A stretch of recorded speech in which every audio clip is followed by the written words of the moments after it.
Hello and welcome back to Roll the Bones. My name is Rob, and with me, once again, I'm joined by my wonderful players, Mike, Matt, and Dom, and I will ask them the question that I always ask. The question that is written in the fates and the stars: what happened previously on Knights of the Apocalypse? Some questionable moral decisions. That's what happened. That is very true. Well, before we get to the big one here, Mr. Bogram Graves, looking at your name there.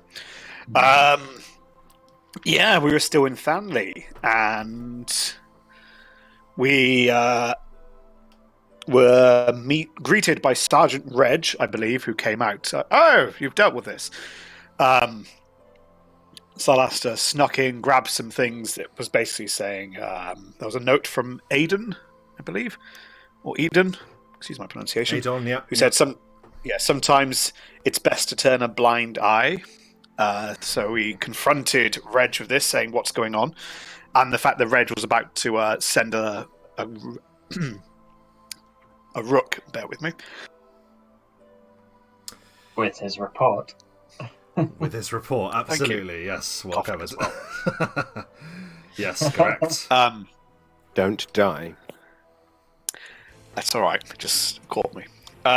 Yes. Then we spotted a shifty man outside the tavern, who was Adon, and we grabbed him with a dagger as well. We found called Itch,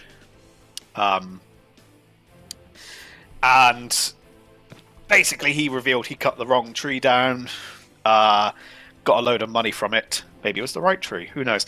So we took him into the forest to figure out what was going on. And yes, questionable moral decisions were had when we found Crocus, a weeping old woman.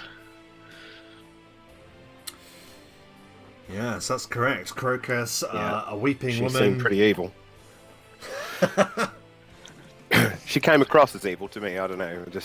Just had been killing the people of the village indiscriminately for out of rage in recompense for her. Sorry, Ansel. Only just summoned a massive water elemental. She didn't necessarily set it on people specifically. Oh.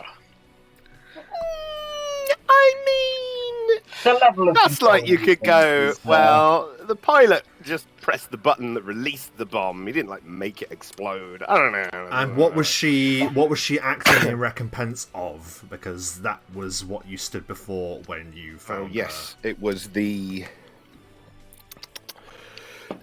Mother tree? Or Excuse was me, that Pilar? the descendant of the other tree? That's right, yeah. on cedar. That's right, Or on cedar. Spring. That's right, one of the very rare The tree trees. was on cedar.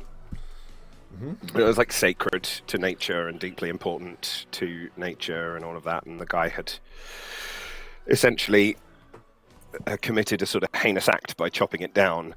And so in vengeance, maybe, or in payment, I'm not sure what she was trying to achieve, but she was just killing people in the village. Until she got to the right one, maybe, that did it. And then she said that she would stop doing that if we went and just handed him over. Like big damn heroes. Actually, two things. We hand him over, and we also deliver a seed, like this weird vine-like seed, to Adrania in Snarewood. Yes. So we took the seed, and Ansel was like, all right, you can have him. Then Sylaster was like, cool, same. And then left Obsidian. You can have him. Then Sylaster was like, Oh. That's what happens when I put the stream on my phone to check that it's on. that makes sense. That would be I why. do it all the time on my stream. Yes. Yes, very good. Well, how did that conclude? I will say this one thing. My notes are very sparse from last week because I really wasn't all there. I do apologise to anybody in the viewers that I was really in and out and all over the place. Had some stuff going on, but my notes are just says bad moral decision - Eden dead. Next page. Next page. The end. I was just skipping over stuff. Yeah, essentially she summoned a bear. We handed him over, and I asked him to give me a good reason why, like, I should help him, and he kind of couldn't. I don't know, like, I was sort of thinking he might say, like, he's got family, and I think the rest of the session might point out why that might have swayed Obsidian's decision a little bit, but he didn't say anything like that, and Obsidian was presented with a situation where if he'd have tried to help him, it would have just been him on his own against this unknown quantity. So he kind of didn't have a lot of choice there in what he was doing. So he begged for pity. Obsidian said, "I do pity you, I really do," and then walked away. And then she summoned a big old dire bear, and it ate him up. Actually, you didn't see her when the dire bear launched itself upon him. Oh, maybe she turned into a dire bear. You didn't see her, you just saw the big bear, Yeah. so there we go. Well, there was a big dire bear, and it just had itself a little nibble. There was an interesting conversation Eden where McNuggets. we did have the back and forth between your characters about the morality of the situation. Kidos, the Githyanki, mentioned that he himself had been put in a situation once where he had to do something along those lines, but didn't really allude to it much further. But from what you already know of him, that kind of lines up. And you continued on your journey, finally, to the city, Valdinor. But on your way, you heard some terribly grave news. Yes, the top of the next page. The king is dead! Long live the king! Long live the king. The king is dead, long live the king! There were soldiers galloping, running past us with coconut shells. Yes. Yelling, "The king is dead, long live the king." Yes, And it was all a bit bonkers, and we sort of didn't follow up much on that as of yet. But yeah, the king is dead. We know that Prince Vrandon was the next in line, and he was a bit of a shit, as far as I was aware. A bit callous and like a bit spoiled, I think, was the... Well, there's mixed opinions, certainly. Mixed opinions, yeah. And yes, there was some moral discussion. Obsidian was just giving the side eye, but no one could tell because of the mask. So it had little impact. Then we joined a queue. Yeah, you joined the queue and you arrived at the city. What happened when you arrived at the city?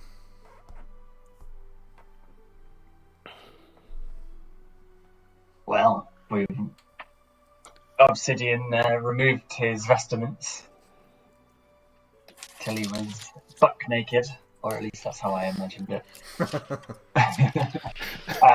Wearing a cloth shirt. He looked like a simple peasant, like a standard peasant, but a sort of gaunt peasant with dyed black hair. Grey roots, dyed black hair. And then we visited the Graves family home. Yeah. Under significant threat of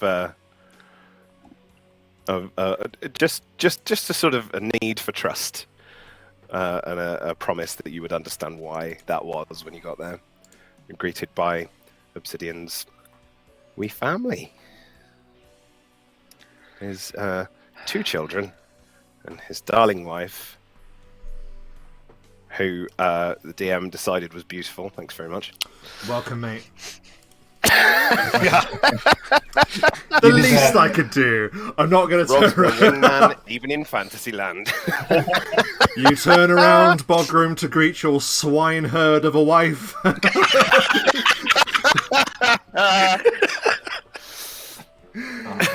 You're welcome. You're very welcome. She kisses you with her wiry mustache. Yeah.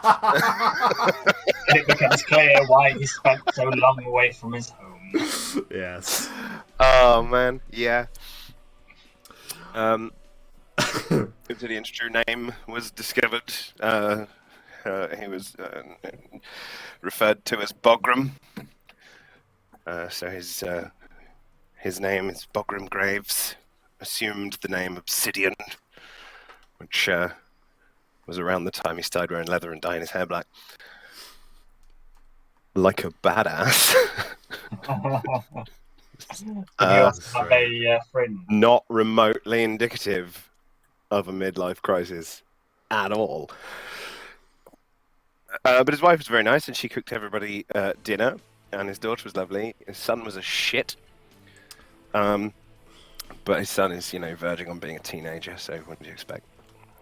Yes, Werner and Aelin. There's some bridges to mend there.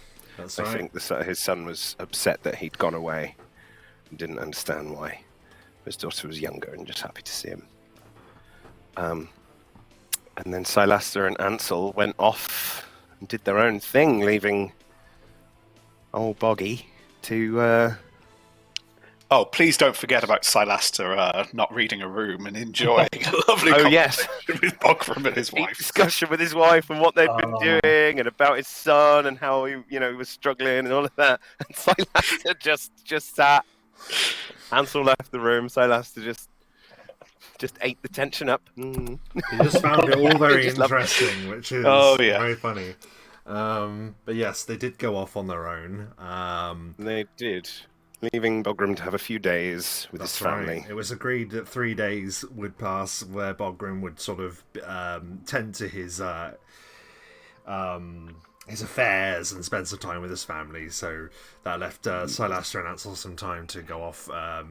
Ansel agreeing to accompany Sylaster on an errand that had been long waited for.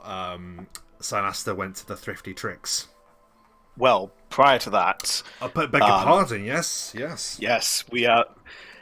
they paid for some keep at the Acid Flagon as a place to lodge and not invade on Bogram. Sylaster made a deal with Skadi for more... initially, just I suppose to kind of broker trust, really, for future work. To I don't want to say just pilfer, but that's kind of the only word that's coming to mind. Acquire a bird cage from the docks off the. Oh, I've got the name to hand. The Silent Partners. Yes. Dispatch the guards. And from when we got that, 4 nights' time, which means if we're meeting Bogram 3 days later, it would be the following day, that following evening after rendezvous with Bogram, they'd have to go off and, Sylaster would be going off to get a birdcage. Anyway, yes, then a long overdue assassination project.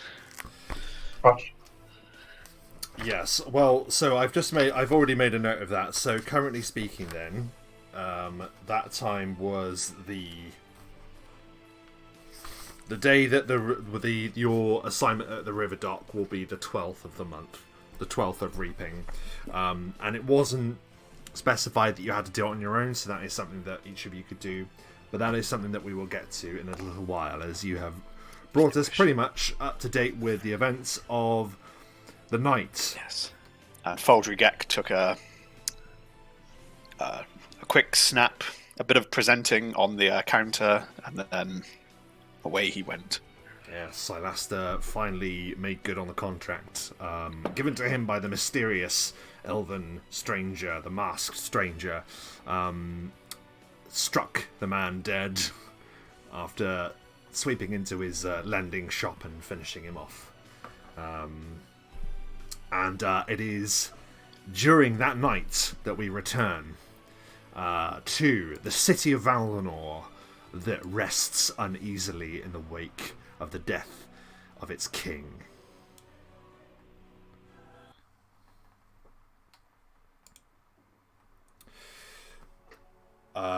Night has fallen on the city. I know it looks like brilliant daylight in the picture. And a steady rainfall can be heard upon the roof of the acid flagon. Ansel, Sylaster, having completed your expedition into the darkness of the lower streets of Valdinor, you have now returned. And it is at the point that you are resting that we rejoin you. Sylaster, I'd like you to tell me what it is you are musing upon during your meditation. You as an elf do experience things like dreams, but in quite a lucid manner because of the nature of your meditation. So what is it that Sylaster is dwelling upon during this meditation in particular? There is a conflict because he's trained for such a long time in assassination techniques and kind of just sharpening his way as a killer, basically. Get in, target, out. And yet he's now faced with this quandary that he is up against another similar combatant who he cannot best yet. And there is a dilemma. How can he find that balance now between his old techniques, everything he's been relying on so far, and how can he adapt and change that to bet himself against this pugilist? And as you are dwelling upon the figure of the Githyanki standing before you, you just simply see his outline.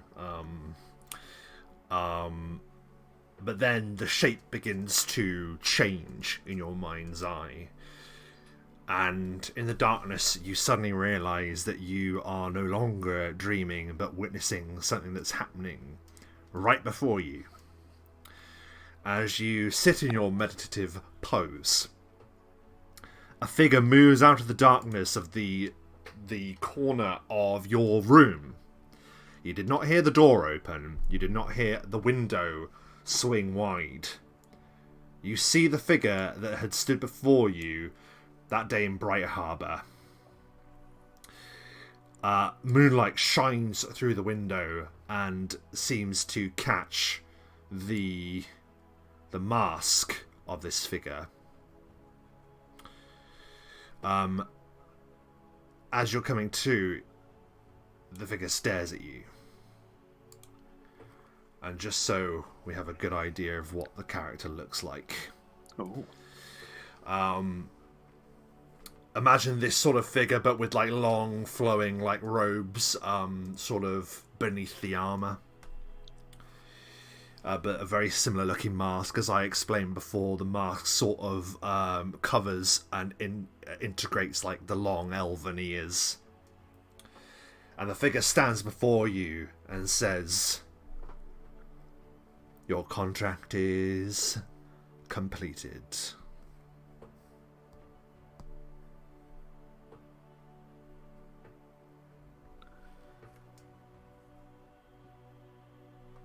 And it was done well.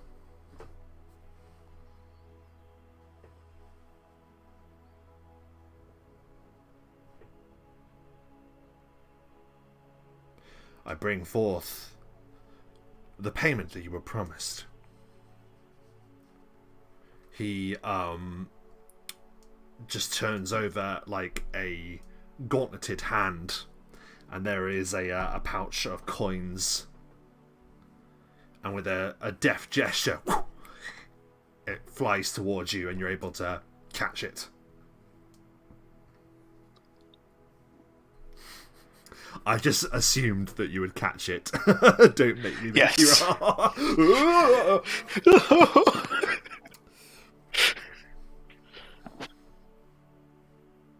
You stand at a fork in the road.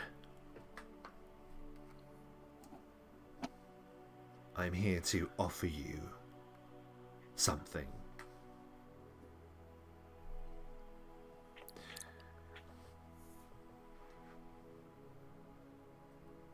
Sylaster will stand at this point. I shall make it known that we are not in the habit of extending this offer to mere contractors. For you were an elf far before you are what you are now.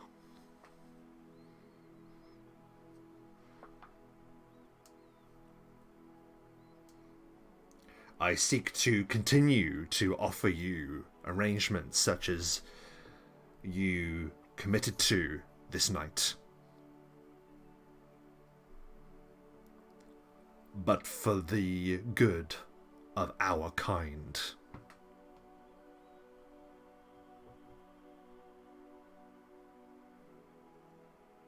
If this is not of interest to you, then you will not see me again. Is he talking in Elvish at this point? He is.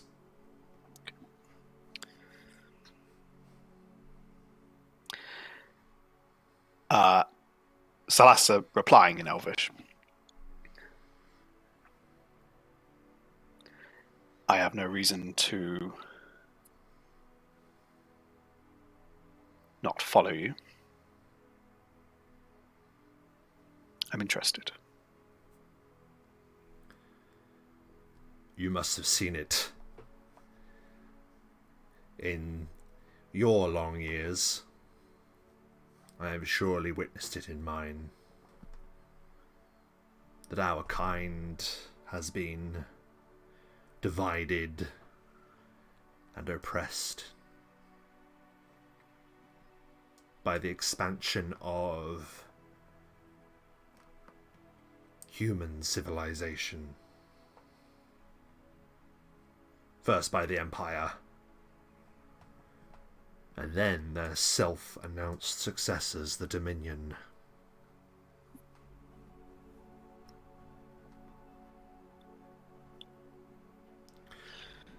We seek to avenge this injustice, to right the wrongs done to our kin.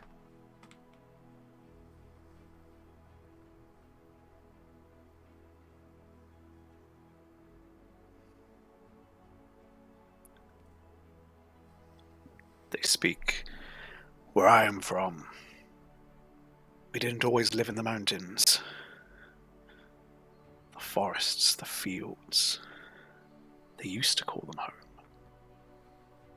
Now it is the peaks, the snow, the obelisk. Pushed to the very summit.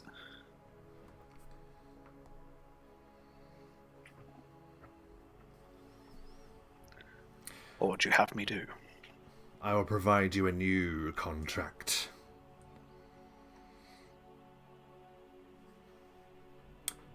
There is an individual that we would have slain.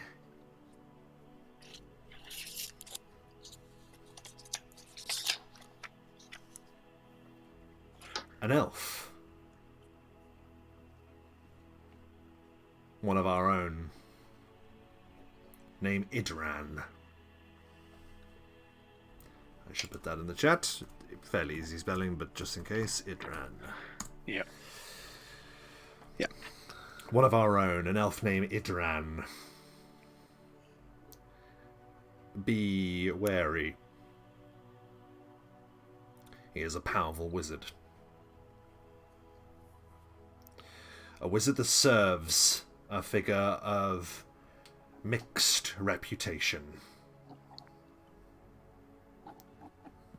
The elven lord of Serador himself. Ectis the Turnblade.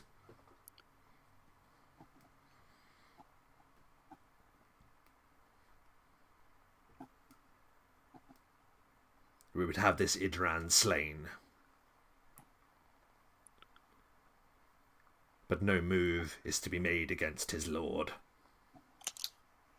Indeed, any that Idran serves cannot know where he has gone. You are not simply to kill him, but to make him vanish entirely without a trace. If you are able to do this, then you will be on your journey to joining us.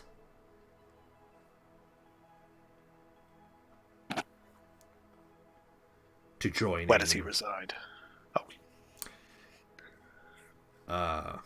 He holds office within Brightspire, the heart of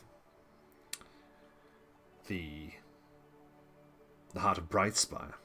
The heart of Brightspire, sorry, is within Eldarium. That's what I meant to say. The great city there stands upon the abyss. However, through events unseen, Idran, and indeed his lord, will be making a journey to this fair city to attend a funeral.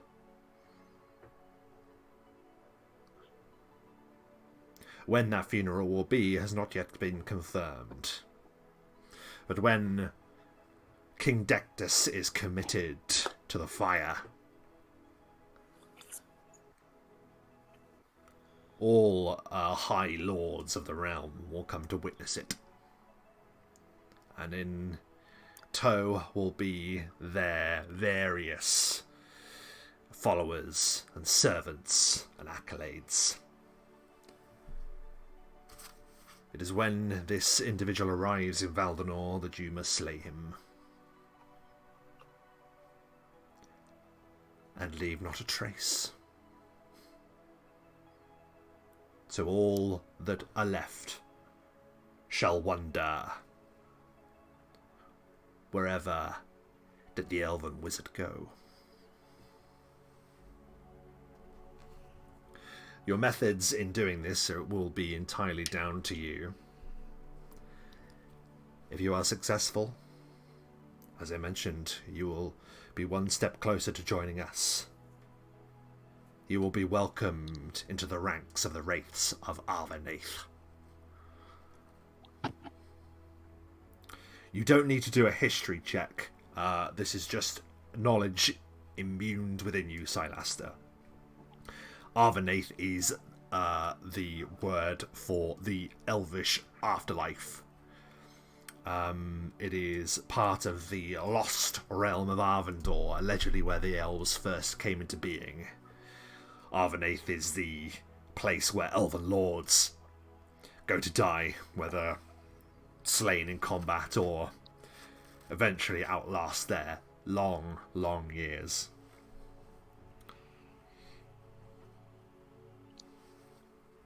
Wow. Do you accept? It shall be so.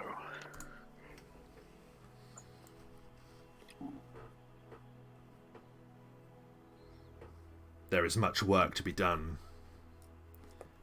and you show great promise.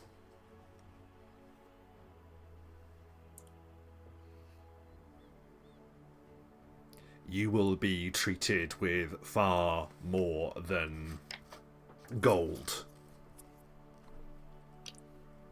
However, fear not. Those among our number never go wanting.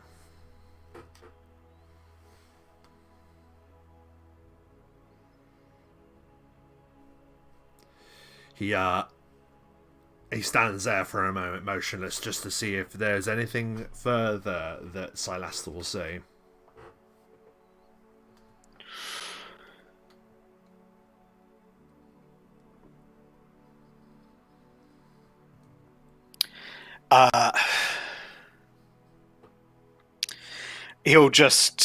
He'll give a nod, and he'll just mutter, "Heart, guide me," in Elvish. He gives a nod and says, change will come, as inevitable as the seasons. And when they turn, we shall watch and smile. That motionless, cold mask just appears to be boring into your soul for a moment, Sylaster. And it's then that you come out of your meditation and the figure isn't there. You stand there within, or sort of sit there within your room, and you can hear the sound of the first birds beginning to sing as a new dawn arrives here in Valdinor.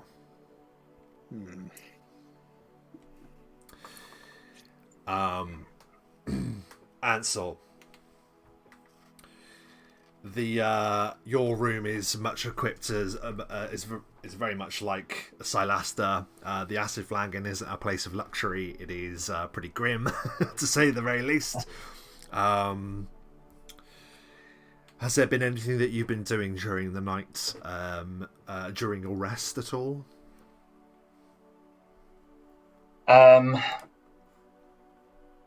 I think Ansel would probably find himself turning the shard of mirror over in his hands, not with any intention of using it, because obviously he can't at this point, but just in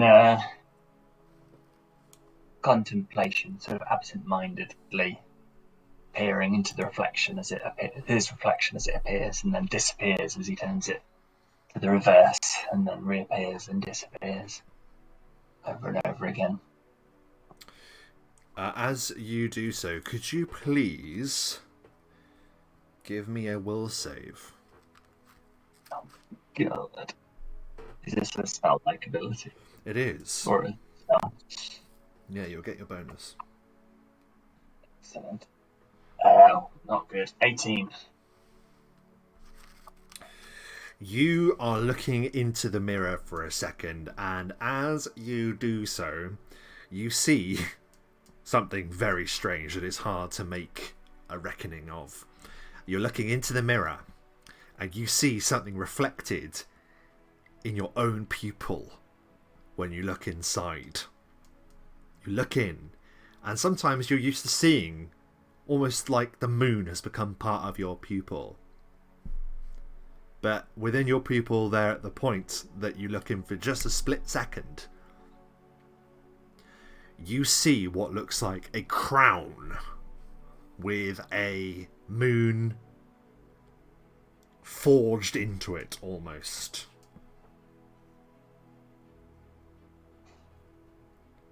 Turning. You take 18 points of psychic damage. Oh! Ouch. And you have to struggle not to drop the shard of mirror as you look in, and as you peer back into the mirror, nothing there. I think Ansel may have been stood up and just almost been knocked flat from that amount of damage. He might carefully steady his eye for a moment, and then probably carefully repackage the shard of mirror, to slightly worried about the yeah, that'll happen again. As you'll pack it away, it's almost like you can hear the words that you heard previously. If you are the fool, the knave of the sickle moon, then I am its queen. Bogram, you awake to the sound of screaming.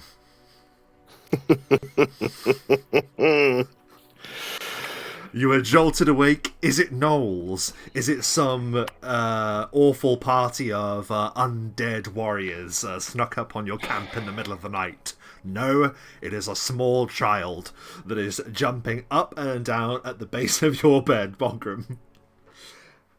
Bogram just lays there staring at the ceiling. Yep. Dad! Dad, I made breakfast! Some porridge lands in your eye. Oh, lovely. Aren't you amazingly clever? It is the, we come to the morning at the Graveses, the household Graves. House of Graves. House of Graves. You half asleep stumble down the stairs where breakfast is being has been made by Aelin. It is a rudimentary attempt at porridge, but the thought is done a there. great job. I know Sylaster and Ansel's figures are there, but you can just ignore them. It all depends on if they come by at some point. The morning is yours at this point, Bogram. What is Bogram's plan for the day? Well, so he's been hanging out with his family. He's been spending a bit of time with his family. He's tried to spend a bit of time with his son Werner, but he's I imagine not been exceptionally successful in swaying his teenage attitude. But we'll sort of try and pay attention to what his son is doing, because he's heard that he's been hanging with some slightly off sorts. So we will have tried to follow up on that. He certainly has done a little bit of wandering in the city, just as himself in his normal attire, and doesn't let on at all about his alter ego. He's bought a few interesting bits and pieces for a little plan that he's got for, I believe it was Will Diggum. That's right. Will Diggum has been playing on slimy your little minds. prick. Well, yes, Will Diggum has rather helpfully been helping with the business once a royal order was given for Graves & Co. to reopen due to a surplus of the dearly departed. So there's that, yeah. So I think he has a bit of a plan, but he needs to wait for sort of the right situation for old Will to be around. So yeah, but I mean, he's mostly just been spending time with his wife and hanging out at home. And as you are enjoying your breakfast as best as you can, with a polite smile, perhaps, as you definitely grainy. swallow a large wad of unporridged oats, there is a rap on the door. Bum bum bum bum. Bogram, can you get that, please? Naya shouts from upstairs. Yeah, he goes to the door. And with that kind of stone-faced funeral home kind of look, answers straight-faced, deadly serious kind of. Yeah, you certainly do open with that expression, but as you open the door, you're suddenly taken back what seems like a lifetime ago, for you see a familiar figure standing in front of you. Before you is a double-bent old man in grey tatty robes, leaning upon a crooked walking stick, with a strange black hat that he wears at an odd angle that hides his long, covers long, grey, straggly hair. My boy, so it is true. God. You have returned. You are facing Old Man Olam, a mentor, shall we say, from your earlier life, a mortician in his own right. Indeed, someone that has taught you much about what you know about all sorts of things, shall we say. He gives you a crooked smile, a few teeth missing. I'm so sorry, I don't mean to trouble you so early in the day, but I had to come and see for myself my most promising apprentice has returned. Come here, boy. I am here for a bit. Yeah, it's great to see you. Come in. Come in. Yes, thank you very Pull much. up a seat. Of course, thank you. He sort of like ambles in and he starts like instantly starts waffling. Well, you see, first I heard from just down the road the fishmonger's daughter had spied you here earlier, and she told the smithy boys who were waiting for your young boy. Don't you know? I think they intend to have some game or other later, should your devoted wife be so good as to let them out for a little while. And he's just sort of like rambling. It's like you sort of politely lead him inside. I pour him a morning coffee. That's what we're drinking here. He goes, oh, is there anything a bit stronger, is there, Bogram? Reach up above the cabinet and pull down a bottle of whiskey. Put it on the table. There we are. There's always a bottle of whiskey. We work with some pretty grim stuff. It's how they have it in Nurendel, so they say a stiff drink to start the day. Why, of course, the dwarves wouldn't have done anywhere near as well if they hadn't got a bit of liquor in their bellies. That's what I say. Anyway, he gives a bit of casual racist remarks about the dwarves for a little while, and then he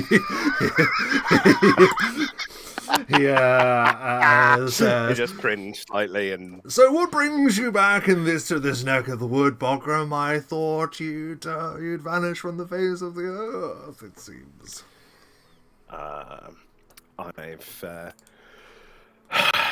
I've been traveling to better myself, to become better at my life, to become better at my job, become better at everything. And my travels have brought me this way. I am passing through, though I won't be here for much more than a few more days before I set off again. Oh yes. So there is much more to learn, as I'm sure you are aware. Well, yes, of course. If we let's not forget, and he sort of like looks over his shoulder to make sure your wife is out of earshot and says, "It is of course I that first recommended the Book of the Dead, Libris Mortis, for indeed it is everything that we know about those powers that are left to slumber, and indeed made to slumber by the ignorant." Yeah, I mean, I'm always curious about such things, but such curiosities are not looked fondly upon, so we don't talk about it much. Oh, so you're saying that your darling, devoted family don't know about your predicament? Your predilection, they know shall some. we say? I know some. Well, children, no. Wife knows that I know a few tricks. Oh, yes. She knows that I know a little bit of this and that. She certainly, I don't think, would appreciate me dabbling to the extent that I occasionally have had to. You see, that's just it, isn't it, Bogram? It's something that we've always had to struggle against. Simply, some people just don't understand. I'm sorry, I've not been sleeping very well lately. I do apologise, Bogram. There's lots of things playing on my mind, but you returning is certainly a balm for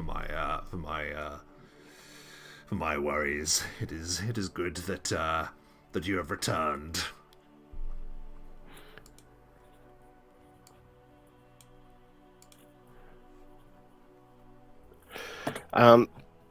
I mean, it's amazing to see you. It feels like it's been forever.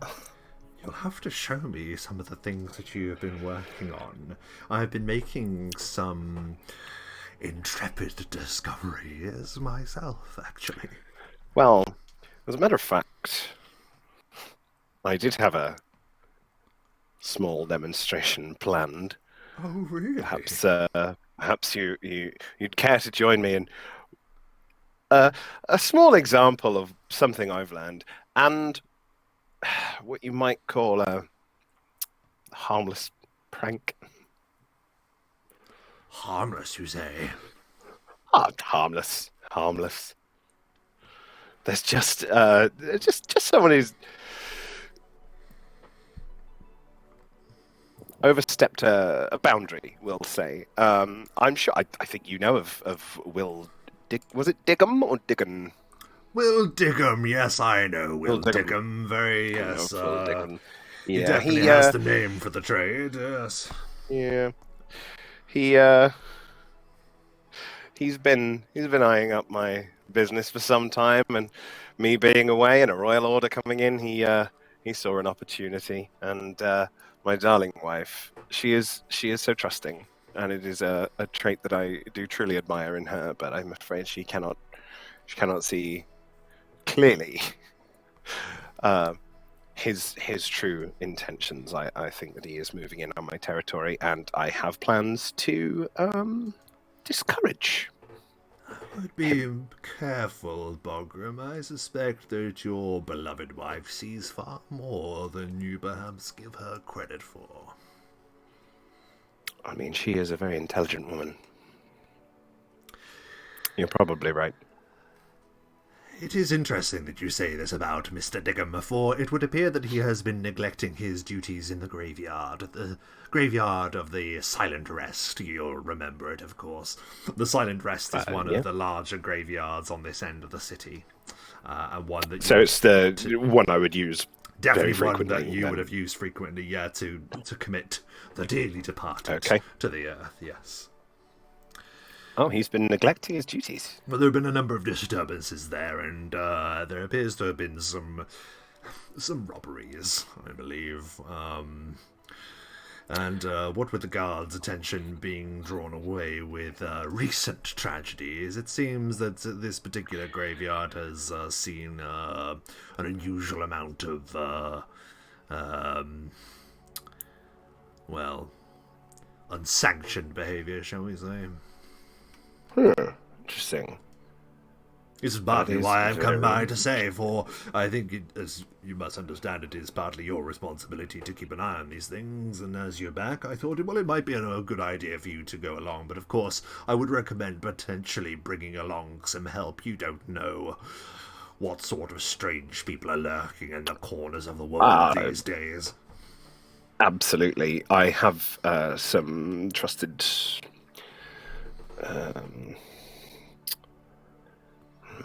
associates that have been accompanying me, proven themselves a fair few times actually to be very capable. So I'm sure they can come and help me out. Wouldn't want to get caught on the back foot. Well, I mustn't overstay my welcome, but the other reason I wanted to drop by was to let you know of those recent discoveries I alluded to, for I have indeed noticed some rather strange goings-on within this fair city of ours of late, and I just thought it would be, well, I shall certainly explain a little bit now to wet your whistle, but for now, let us just say that the forces that govern the powers that we hold so dear are changing. Indeed, it would seem that the nature of death itself is changing within the confines of the city. You might think me a crazy old man, Bogram, that has lost his mind, but I assure you, I have evidence for this. Evidence that points to a strange phenomena manipulating the souls of the dead.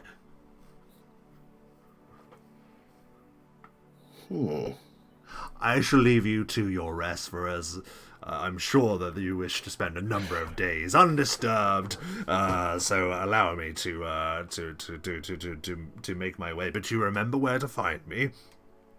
I do. Yes. I'm curious about this evidence. Perhaps I'll stop by. I would be overwhelmed with gratitude if you would. I hate to intrude, of course.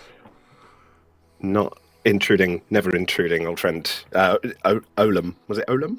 Old man Olam, yes. Old man Olam, that's right. I had it right. Good. Olam, never intruding. It is always a joy. And there are very few people I can have a nice breakfast whiskey with. And talk about those matters that And talk about those things that most by the people ignorant fools. people They tend will to turn a learn. little pale when the They will subject all comes up. learn. I mean, yes, they will. Yes, they will, yes. Well, it was a pleasure to see you, Bogram. It has been far too long. The pleasure was mine. I shall see you again. He stands up. Oh my god. Sounded like a TIE fighter. Yeah. Just the slowest exit ever. Just this. Like, yeah, he creaks from your Gets awkward. abode. Gets super awkward. Now that dear, those, okay. now that those things are established, then we did agree then that 3 days were going to pass where certain things were going to get done, shopping was going to happen, and various errands before we return back to you three reuniting. So let's start with general stuff then. As I understand it, you said that you wanted to sell some stuff. You have the total, is that right, of what it would be if you each divided everything that you had sold? Yes. How much is that then each? 3,083 each. 3,083 gold pieces. That is nothing to be sniffed at. 'Tis a good fund. 'Tis a good fund. I think the guys would have sold it and then gone round to Graves and Co. and just dropped off a bag of money. Just subtly passed it over to Bogram. Sylaster would have just come for a couple of days early, and Bogram's just in like a night dress, like a long night shirt, Like like a night hat, like Scrooge. He's got a night hat on, yeah, and he just comes to the door. Just thanks very much. Just, bye. Goes back to bed. Okay. Before going on to do some shopping, I guess. Yeah.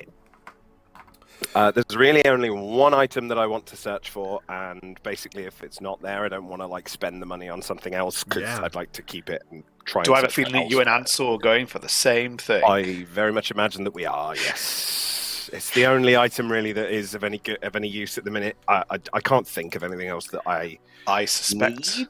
we're going to go to Agoshi's. Agoshi's Armaments, yeah, you can certainly go there if that's your wish. Well, is that the right? That would be for weapons. That's for weapons. So, Yeah. What we're looking for are magic items. I need oddities. potions as well. So some of the items that are and on there potions. you would sell at Agoshi's Armaments if that was your interest to look at some weapons. Then that is definitely on the that can be on the agenda. Also, you will remember that you spoke with a witch called Farah at Bright Harbour that said that if you mentioned her name, you would get a discount there. So there's that as well. That was a while back though, so yeah, I don't know if any of us are buying weapons at this point though. you still need to sell, but that's fine. We can just gloss over that then if you're not interested in that. That's no problem. Okay then, so I've just brought up the wonderful spreadsheet that Michael has made for us, which gives us the percentile of what you'll need to roll to find a magic item such as this. So if I scroll down, let's see, this is the first time we're using it. So would this count as a minor magic item then, am I right? It's done by minor, gold. Yeah, so how much is that standard? Do we know how much Cloak of Charisma is? 4,000. What's this? Wait, what we're looking for? Yeah. You're both looking for Cloaks of Charisma, are you not? We are looking for a Cloak of Charisma plus 2, which is 4,000 gold. So it is a That's- minor item, and so it is between 2,000 gold and 4,499 gold in a city. Metropolis. We're in a metropolis, which means then... Is it a metropolis? Okay. Oh wow, that's an even higher chance. So we've got a 60% chance that we can find one, basically. Yeah, 60% chance So, of finding a cloak of charisma. So who I wants suspect to go it would first? be if we roll 60 or less, then it's a go. Yeah, anything higher than a 60, you don't anything find one. higher than a 60, Yeah. you don't find one. Gotcha. Would you like to Ansel, go first? do you want to go first? I'm happy to if you want me to. I don't want to. It's up to Leap you. in It's, there. Yeah, we're I mean, both I going to think be we're, after it, so yeah, yeah, just- by all means. I'll be doing it I'll- after. I'll have a shot. Yes. Yeah, it's very good. So, Yes, Ansel, you will indeed find a cloak of charisma. We will talk about that when we find out if Bogrun gets one as well, because you might find it at the same place. We'll find out. Just on a rack. You go to a surf shop and they've just got like lots of wet. Excuse me, have Just you cloak got of this in a charisma. medium or yeah? Yeah. Okay, here we go.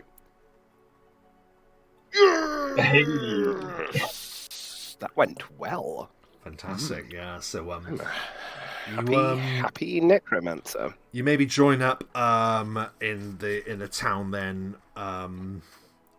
for a short stint of shopping, and Ansel and Bogram, you spy a gnome that is sat out front of this rather majestic looking building, and he has this massive loom that he is weaving materials together with, and he with a bit of bargaining will happily present you each with a cloak of charisma in the style of your choosing.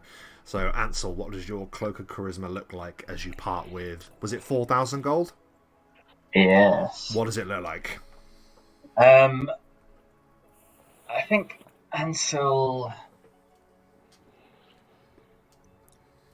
Hold on, I'm just trying to imagine some possibilities because initially I was like, well, it'll be black and it'll have stars, and I was like, no, he'll look like a magician. You look like miraculous Mark himself. Yeah. No, I think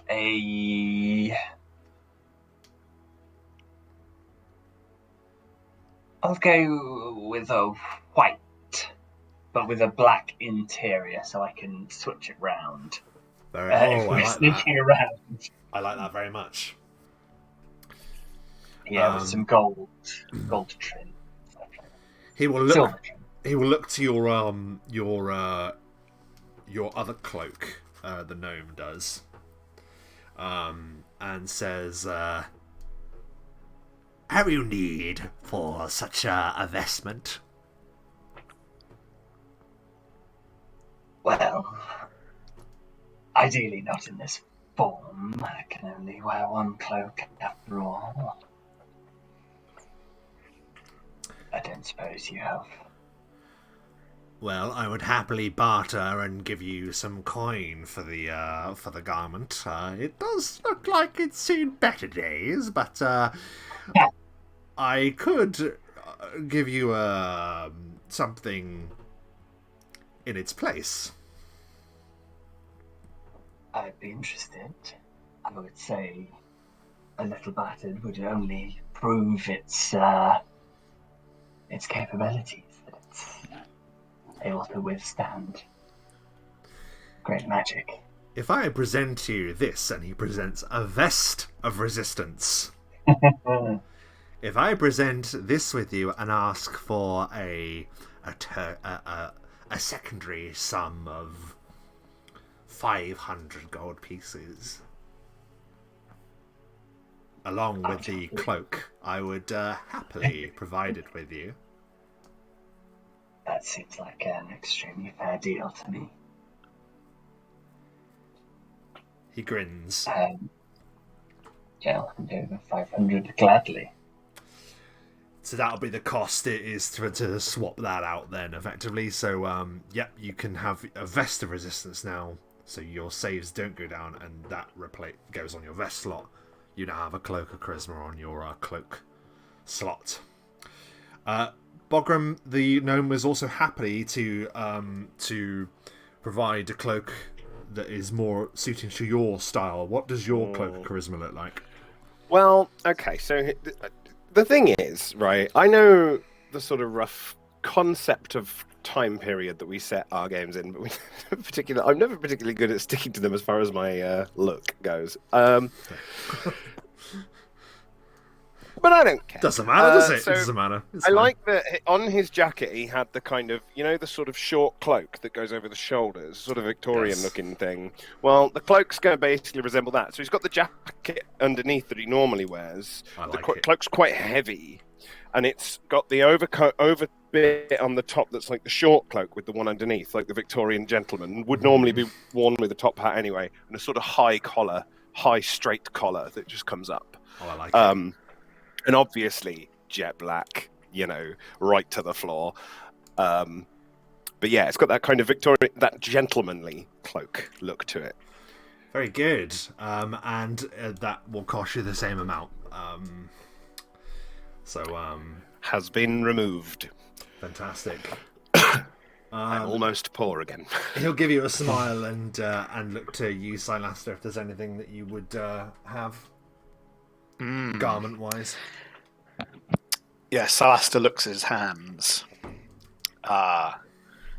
If something to aid my my dexterity, so to speak, make me more nimble. Very good. So I believe that will be the same roll. Yes, exactly the same. Yeah, exactly so the same price. 60 or lower, Sylaster. Yes. Fucking yeah, man. It so happens I know of a pair, and he sort of like will disappear in rubbish for a moment. You hear like a clattering as he throws other things out, and then he says, "These will do just nicely," and he gives you them in a box. As you open the lid, what do they look like? They are black, very supple leather, but fingerless. There's no extra like cutouts, like wraparounds. It's just very well made fingerless, so the fingers are still accessible. But going halfway up the fingers, there's just enough to kind of help just increase the movement between the hands and the fingers, as it just enables them just to have more frictionless. But they're plain. They're just very slick and black. This soft leather, except for the thumb that is covered. Very good. So as you pay up for that, the gnome will smile and go back to his business.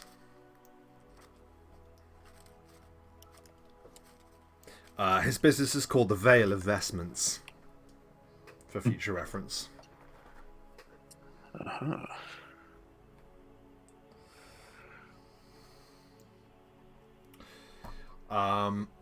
Is there anything else that you would like to do during those 3 days?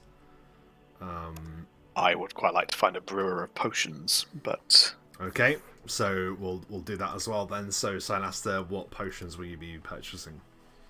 Or trying to purchase? I've got a list. So, briefly, 2 moderate wounds, a serious wounds, 1 cat's grace, an invisibility potion, and undetectable alignment potion. So I'm just going to say you can just buy the health potions. Cool.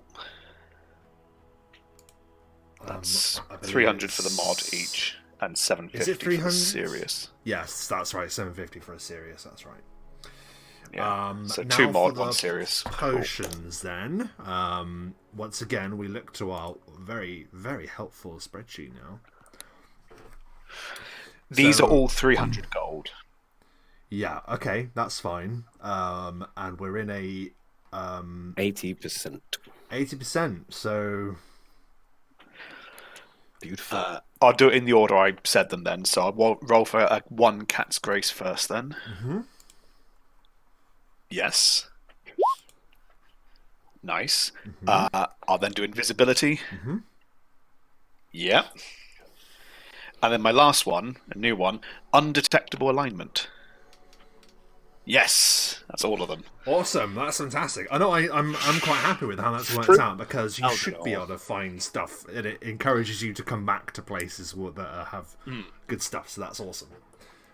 And that, I can tell you the lump sum for all of it is 2,250 gold. Wow. For potions. So a price worth paying though for potions. Okay. Any potions for Bogram? No. Ansel? I briefly considered looking at scrolls, but go to Ansel for just a second. Just double checking, but I don't think it's worth it at the moment. I could take a couple of mod wounds, I think. Sure. How much are they? Mod is 300. 300 for one, yeah. No, that's bad maths. How many are you getting? Oh, God. 2. 600. Okay. And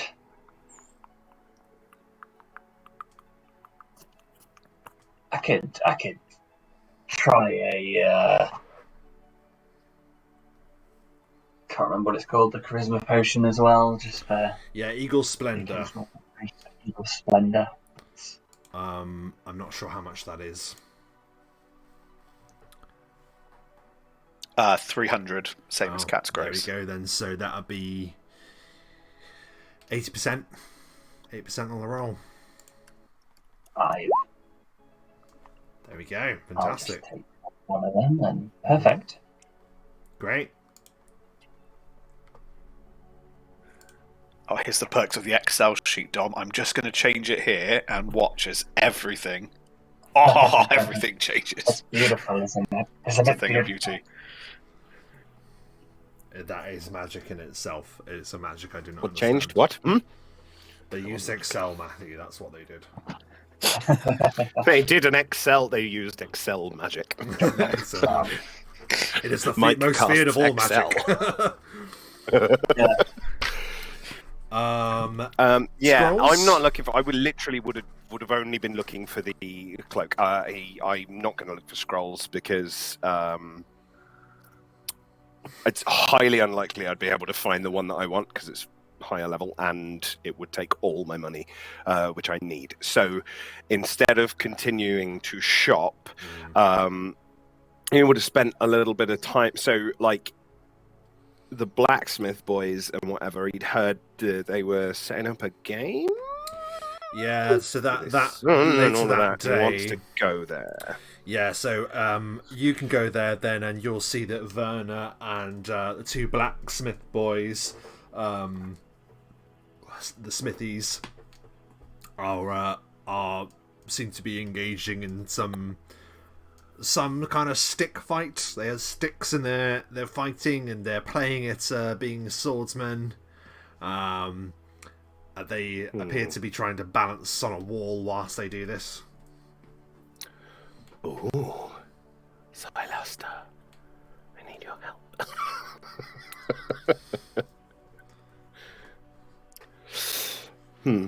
Okay, noted. It is noted that that's occurring. So they're interesting.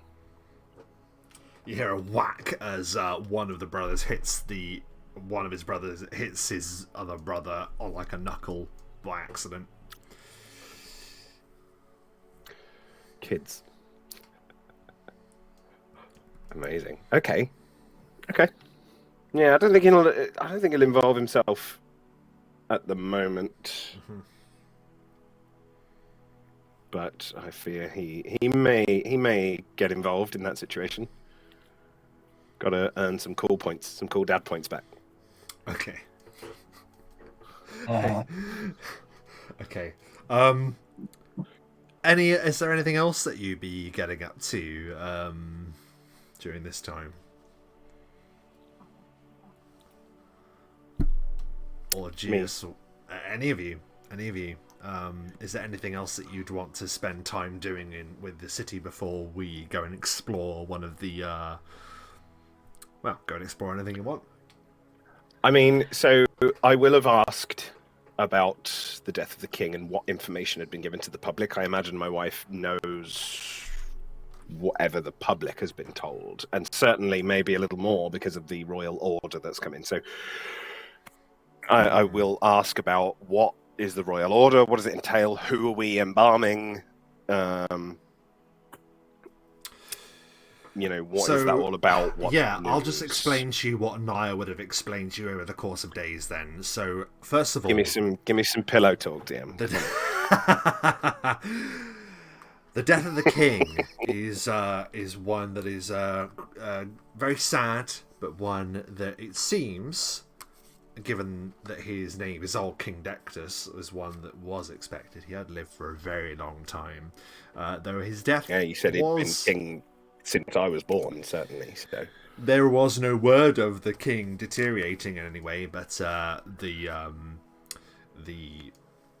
royal house of Valdinor would certainly not make that information apparent, even if he was. So there's only to say that old King Dectus finally became too old and passed dead King on. Dectus. Yes, dead King Dectus. The royal order, however, doesn't appear to have been connected with the death of the king. The order was given because of a surplus, where the need for the service was to embalm and commit people into graves. There's been a backlog, shall we say. Effectively, erase immortality within the city. Notably. Okay. And does she know roughly when that started? How long it's been since that started? Well, the order came in about a month ago. And that's the first I'd heard of it, did you say? So it wasn't very long after I left. Not very long, no. No. And a massive raise in mortality. Shit. I doubt and then who died obviously from know the there's grief of weird you stuff leaving going the on. ballroom. Well, I mean, never saying, you can't judge that. You can't say that that's the case. You don't know. You don't have enough information.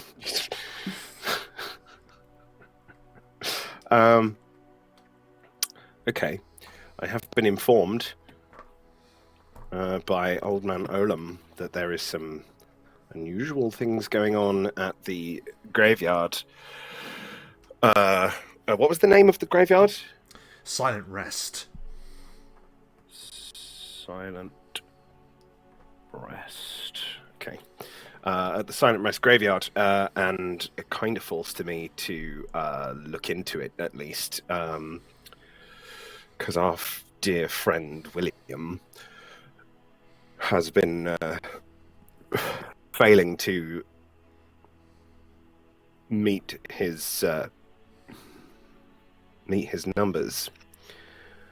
He's failing to meet demand, apparently, with his digging. Oh.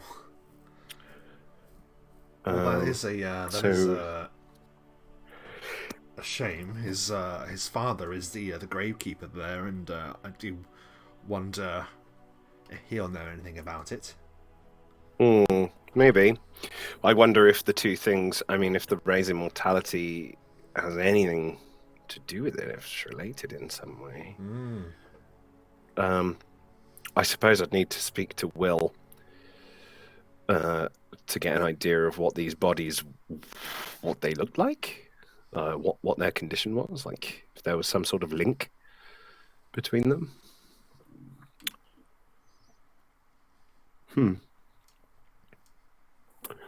I won't push the point with her. She's given me information. You should probably go and speak to Dedrick, his dad. Dedrick. Oh, God. Dedrick Diggum. Dedrick Diggum. Oh dear.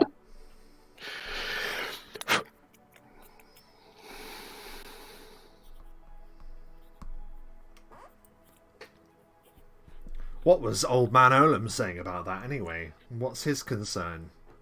Something strange happening? Well, he was just stopping by to catch up, really. He's been stopping by an awful lot since you've been gone, Bogram. Keeping an eye on the place. Yeah, albeit he's a strange old man, but he's, his heart's in the right place. He's unusual, but kept saying he lent you a book. Yeah, he did. I've got it back to him. It's all good. It's all fine. Okay.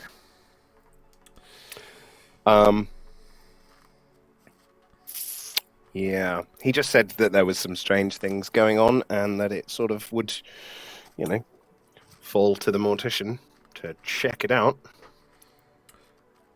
It's kind of my domain. But I'll go and get my friends to help me. The ones I rode into town with, they're pretty handy.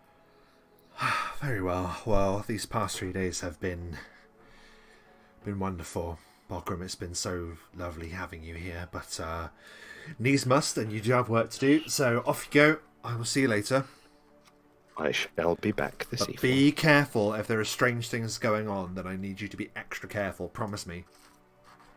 I promise. I always try to be careful. It's the best I can promise. Very good. I'm going to go and look for Aylin. I think she's been searching for Frosty again. Frosty. What was Frosty again? I don't remember. Cat. You must be... Oh, You're very callous, Bogram. The cat, right. Right, thanks. I totally forgot. So if it is to be arranged, then the three of you can sort of reunite. Is there somewhere in Valdinor that the three of you would meet after your 3 days of R&R? Well, I knew they were going to be at the Acid Flagon, so I imagine I would go there. Very good. It is the 11th of Reaping, and it is on that day that you arrive, Bogram, at the Acid Flagon, and within you will meet Sylaster and Ansel. Lovely. I'll be all kitted out again. You're wearing your mask again. I'll have the mask on. I will have sat of an evening whilst chatting with the missus, fixing it properly. But I'll leave the kind of wound on it. But it's fixed. It looks good there. So who are you? Obsidian. Obsidian. That's only when you're wearing the mask. Yeah. Noted. Okay. And don't you forget it.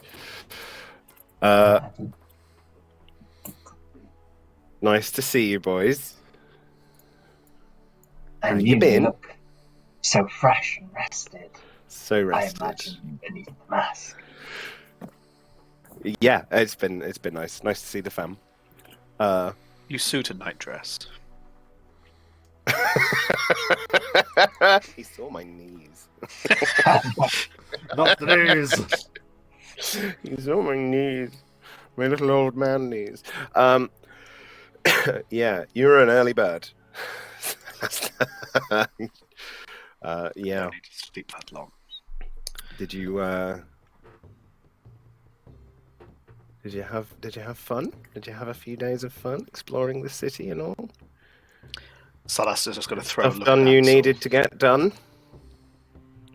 Yes. All done now. Good. Good. Nothing you need to worry about, don't worry.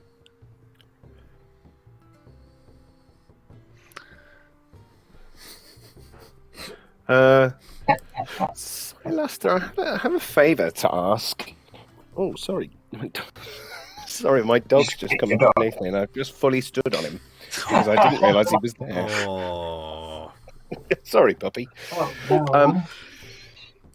Yeah, so I had a favour to ask, actually. It would seem that my boy has taken an interest in, sparring, if you can call it that, with a couple of the local boys. And I was wondering if... I'm not particularly good at hand-to-hand, and I certainly don't want to necessarily teach him the way I tend to fight. So I was wondering if you might help me out by teaching him a couple of moves on my behalf, like...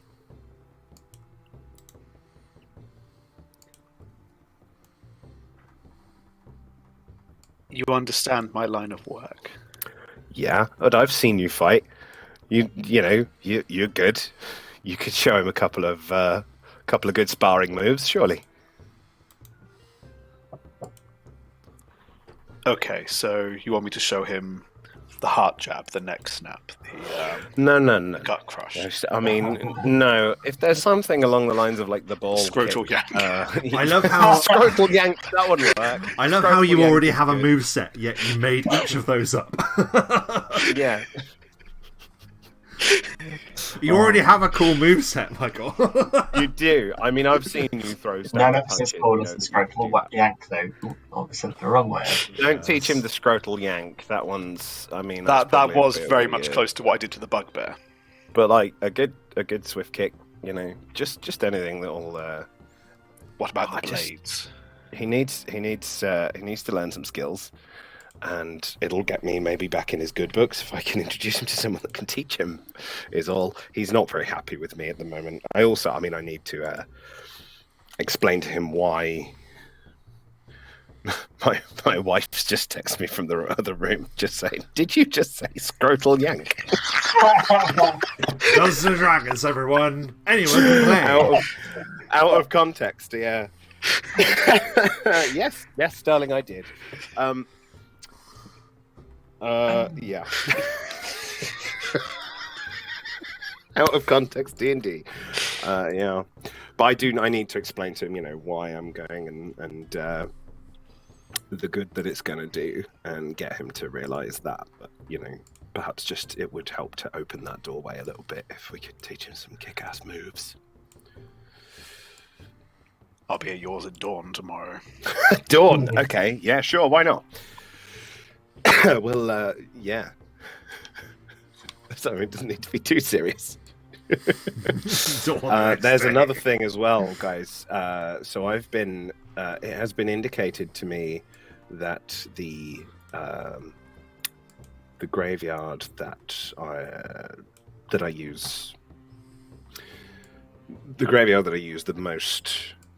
Silent Rest graveyard has some strange occurrences going on, and it was indicated to me by someone who understands strange occurrences, who impressed upon me the risk. So I wondered if you might be interested in investigating it with me.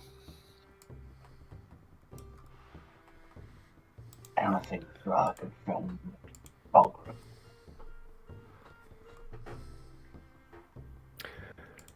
I mean, Sylaster, maybe asking a bit too much. Do I have to pay you? I'm free this evening. The strangers investigating together again. We'd go and check it out, Why not? Though tell me, Obsidian, what news of the king's funeral? Have you heard much? Not of the king's funeral, no. The royal order that came to me, that you heard, wasn't actually to do with the king. It was just a standard royal order, because there has been a rise in mortality rate in the city in the last month or so for some reason. That's another thing I need to investigate, because a random rise in mortality is curious. Given the things that we have been seeing lately in our travels. Yeah. I'm curious. I've not been to a large human funeral before, and I'm guessing these things are quite regular in your short lifespan. I'd quite like to see what it's all about. Well, a royal funeral like this is not necessarily regular. This one's going to be, the whole city in mourning and massive. He was the king for over 50 years, so. But I'm actually not sure when that is, as of yet. I'm probably interested. end of the week. End of the week, you say? Yeah, I would imagine. Generally not longer than a week or so. But I imagine we can probably find out more when we speak to... can't remember his name. Creed and Danico? Mm-hmm. Yes. Creed says The one we're to Danico, report who to. you've already met once, actually. Albeit, we met. albeit very briefly. But we have reports to deliver. Messages to deliver. A few different bits to get done. What would you like to do first?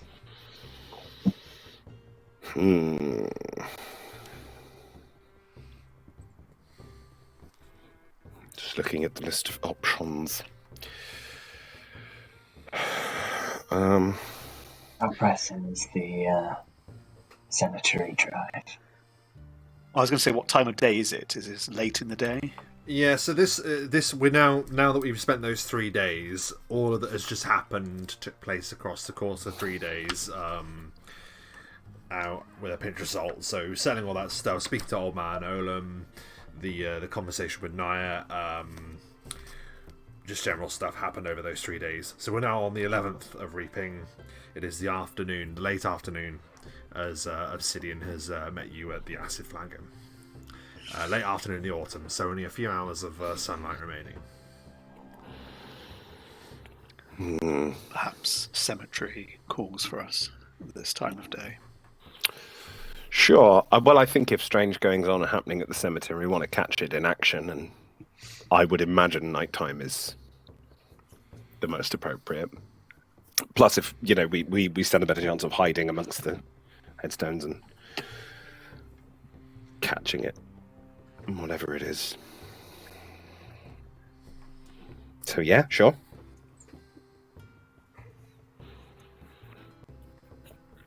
Done that. So is that your decision then? You want to head over to Silent Rest Graveyard? Yeah, so we'll do the graveyard tomorrow. Thanley report to Creed. Check in with Swiftstone. I don't know. We don't know where Swiftstone is, but he did take one of the agents of Farsight, if I remember correctly. He did, yes. He took it, and he had a good old head start to come here on us. So he's probably here somewhere. We need to find out where those people. But in the past, he's kind of found us. Well, we can just keep an ear out. Yeah. What else was there? We need to go to the library. We need to find out about the funeral. Yes, there is a bunch of research that needs to be done and the funeral. But yeah, okay. Well, we'll do the graveyard. Very good. Silent Rest. So you make your way to the Silent Rest, and it is a journey well trodden for you, Obsidian. This is pretty much your commute to work, and you make your way down the street of mourning back where you live, and continue on that road. You find yourself coming to the very outskirts of the city, where you move beyond the Great Walls. And into the outlying settlements beyond. There, upon a hillside that looks out onto the settlement itself, stands the Silent Rest graveyard. and that's where I will move you to now. Bear with. In we trundle. Trundle. Are you taking the necro wagon? Is that? Am I right in thinking you saying trundle? No, I think we're within city limits. We probably walk. Yeah, it's not too far. The necro wagon is a perfectly fine form of transportation outside of the city, but in the city, it's kind of synonymous with the Graves business, and so it would be a bit of a giveaway that Obsidian is related to the Graves business, and that's not, You pass the great iron gates of this place, and you stand in amongst row after row of old graves, each of them mismatched and from many countless years. You note that they get older the further you go in. Really, they are. There is a definite mix of quality. Some of them have been eroded, so you can no longer see the names on them, covered in moss. Some of them pristine, which probably would have cost a peasant their wages for their entire life to afford, morbidly. And as you make your way in, you notice that this graveyard is very true to its name. It is completely silent. Naught but the wind can be heard as you make your way through to this place. You look around Obsidian, and everything seems to be as it usually should be. Deeper into the graveyard, though, that is not the case. You notice that there are a number of disturbed graves, and those are denoted by the ones that have the rubble next to them. And if you could each give me a spot check, please, DC 12. Not hard, but I had as well.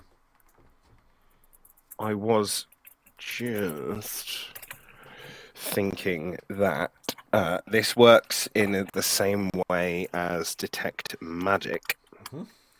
I will cast and concentrate on the spell detect undead,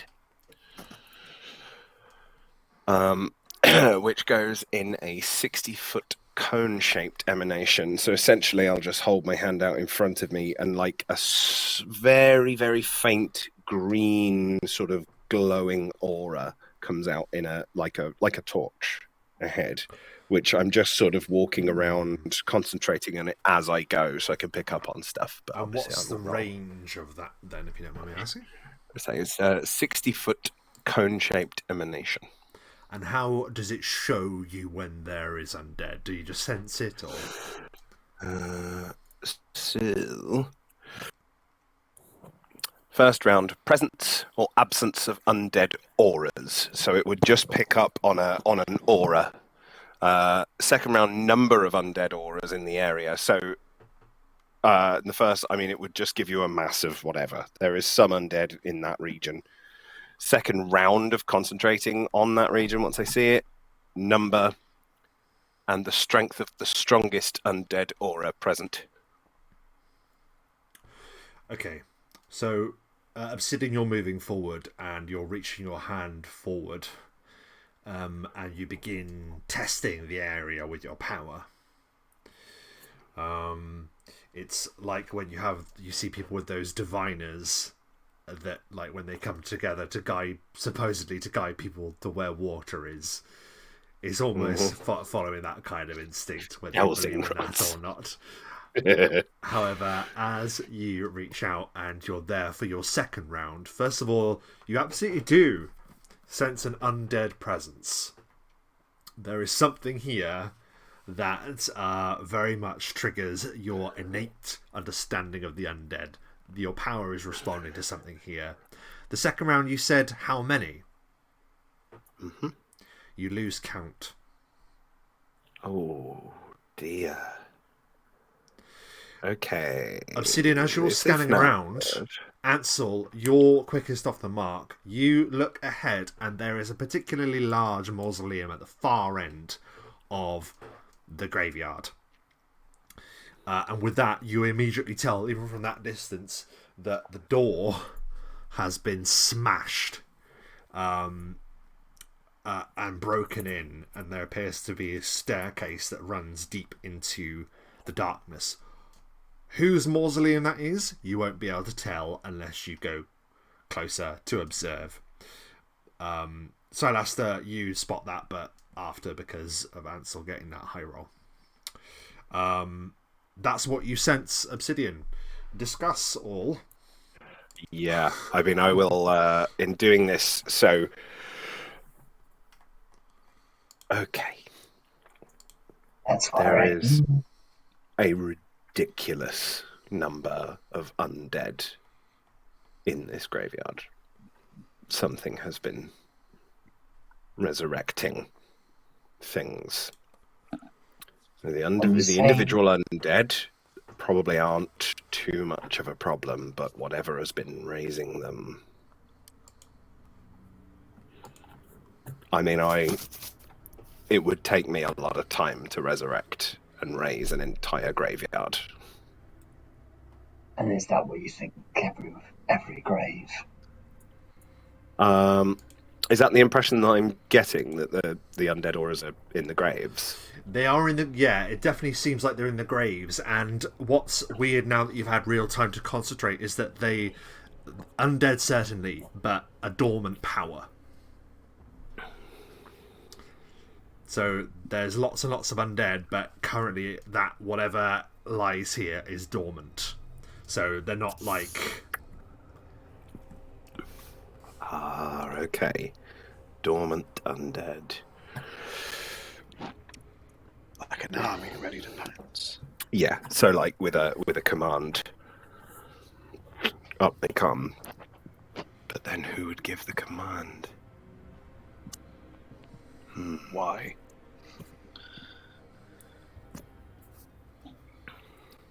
I'm trying to think of...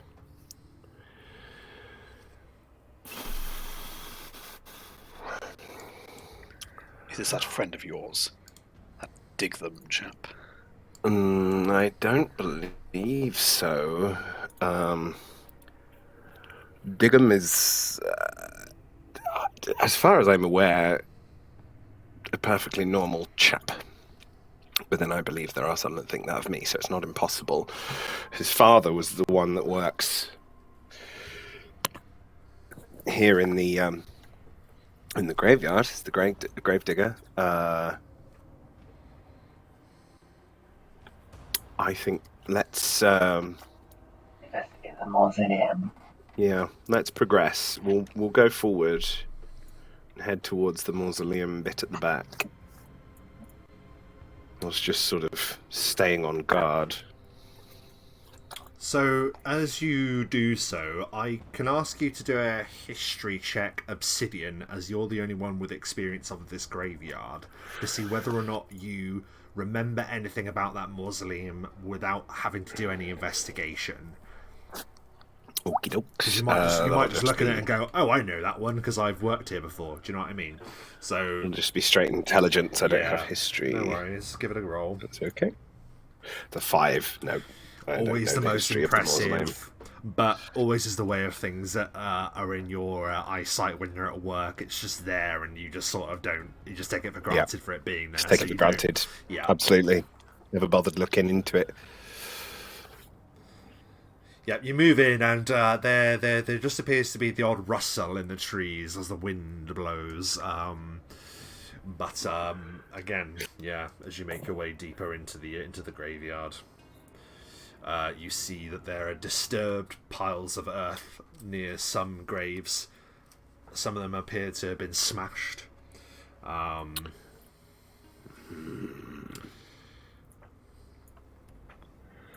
We shall keep moving towards the back. Oh, we've been raided. Wicked. Thanks very much, XP Guild. Ah, the XP Guild always a friendly a friendly face and Little- a powerful ally. Thank you for that. For joining us, and for anyone else joining us as well. So you move into the graveyard, and you see that there is kind of like more devastation among the graves the further you get in. You realise now that at this part of the graveyard, you are moving through the graves of higher society. You see some of them are emblazoned with the pictures of different animals, lions and falcons. There's a let's see what else there is. There's a boar. But as you draw closer, you can see that there's definitely writing on the mausoleum. Its entrance is smashed. It doesn't take a rocket scientist to tell, or I don't know, whatever the equivalent is in D&D. It doesn't take a genius wizard to know that the door has been smashed from the inside, for rubble has been thrown out from it, and you see shards of it like peppering the area there. As you close in, Obsidian, you're the only one that is close enough to the mausoleum to see some of the writing. As you look at it, you see that this particular place is dedicated to an ancient family of some kind. Let me just grab that name again, because I had it right here. So you look, and you actually start seeing carvings of a strange creature, but unlike the others, this appears to be a magical creature, not a creature of the mundane world. Do you want to give me a knowledge arcana to see if you recognise it? Certainly can. Is it a knoll? What's that?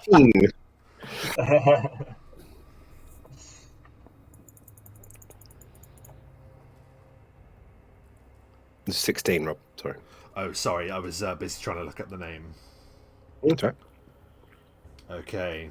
I keep muting because I don't want to cough into the microphone, so I didn't know if I said it while I was muted. Yeah, so you see that this ancient mausoleum is dedicated to an ancient household of Valdinor called House Balebliss.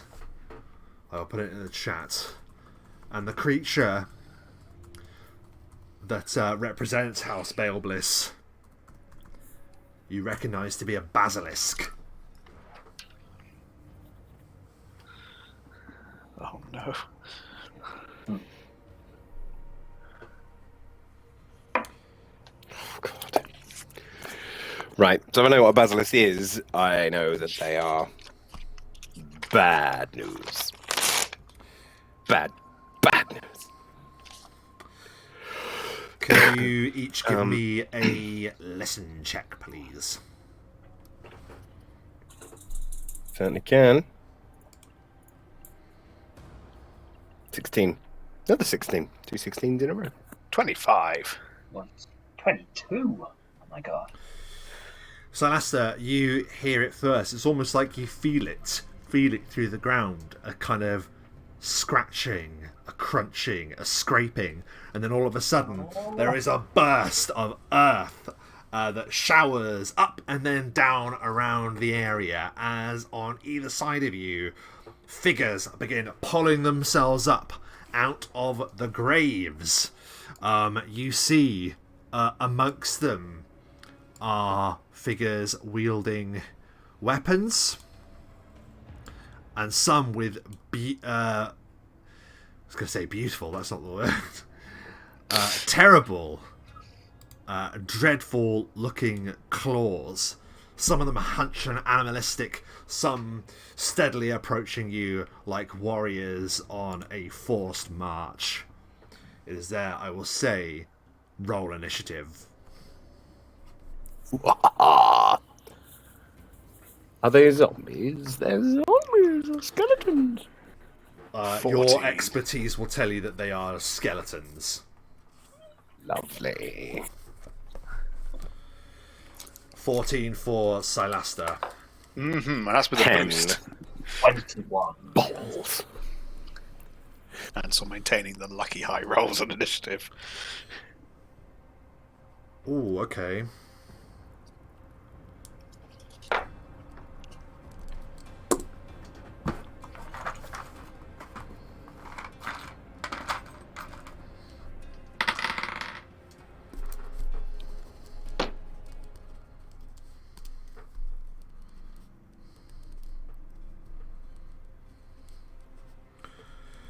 Okay.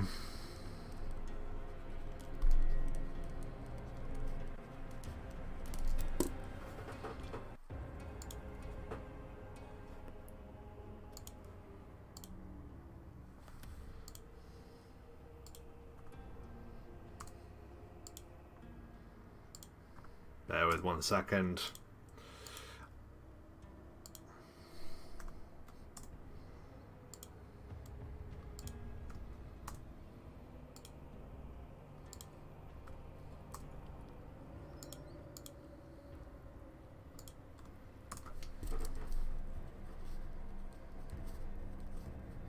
Oh, give me 2 seconds. My phone's about to die and it's got my book on it.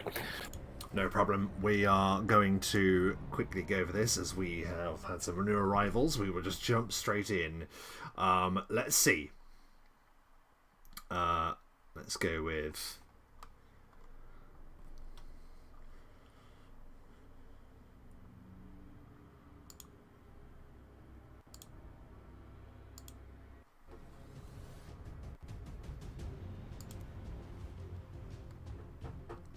I'm back.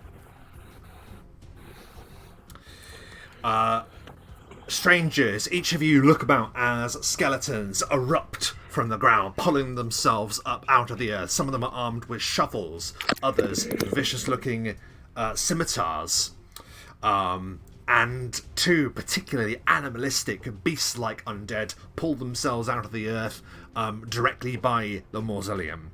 However, Ansel, you go first. So Ansel is gonna pull back behind Sylaster, just hide behind him, and immediately throw out a Eldritch Blast. I'll do Sickening Blast, but I don't think it will work because they are probably not capable of being sickened, but it doesn't harm me to do it. Very well. Which one are you going for? This one here. Okay, skeleton, sure thing. 27 on his touch. Yes, that certainly hits his touch. 6 points of damage, magical damage. Magic damage. And then if he's capable of being sickened, Fortitude, DC 19. What is it like as this one pulls itself out of the earth and BAM! You blast it to oblivion. Hey. So I think it's more reflexes than anything. You just see something out the corner of his eye, stumbles back away from it, and just launches a blast from his hand, removing it from the, or putting it back into the earth, probably. Two horrible screeching gasps come from the animalistic-looking undead at the front. The first one easily closes the distance and launches itself at you, Obsidian armor class. 15. That is a hit. It, first of all, jams its vicious teeth into you, and it deals 5 points of piercing damage. Please make a fortitude saving throw. I take 1.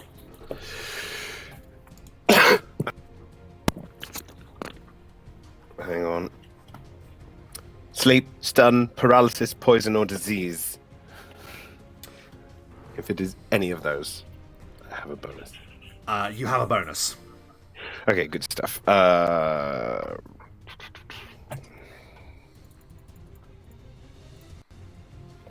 21.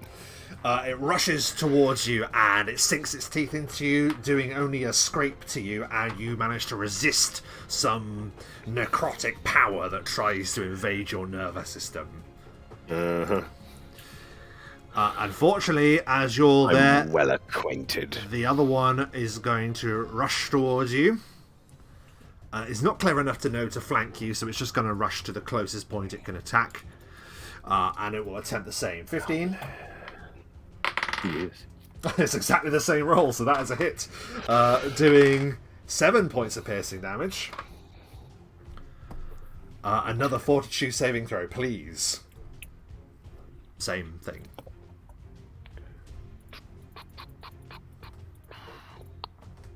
17. Again, you resist.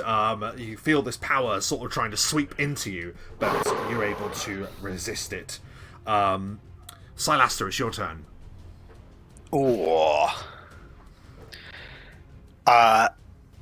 Seeing Obsidian's had a few charging at him, Sylaster will drop into Child of Shadows, and then 5, 10, 15. I'm going to run to here, but I'm going to attempt a touch attack on this one here. Okay, so you rush forth to that one, and you're going to try and deliver a touch attack by all means. Yes, as I attempt to execute a maneuver as I reach both hands out. Okay. 20 to touch. 20 hits his touch. Excellent. I grab, my hands grab its rib cage and its spine, and I now attempt to throw him like a comet. Nice, okay. What's he going to do? So we make opposed trip attempt. He can choose strength or dex, but I do get a bonus to the roll. Okay. Oh, wow. I'm going dex. He'll go strength. Okay, 18. And he's got to beat that, has he? Yeah. Let's see. But it'd be good if I rolled the right dice. That is a failure. Oh, excellent. I grab him by the ribcage and the spine. I look behind me at this one here, and I launch the skeleton into the air. As the skeleton flies up and then crashes down upon this one. Oh my so, goodness. firstly, the first skeleton will take... actually, I'm just going to... The first skeleton, just so I'm correct, is the one that's diagonal to you at the moment. That's right. Yeah, the more... Actually... do I... Sorry, the one I'm... The animalistic one, let's do this first. Could he make a reflex save of 15? Otherwise, he's going to fall prone. Okay, let's see. The vicious-looking animalistic undead will... Cocked, sorry. That is a success. He then takes half the damage and doesn't fall prone, but the one I've chucked will take full damage and will fall prone in a space next to him. Okay, roll your damage.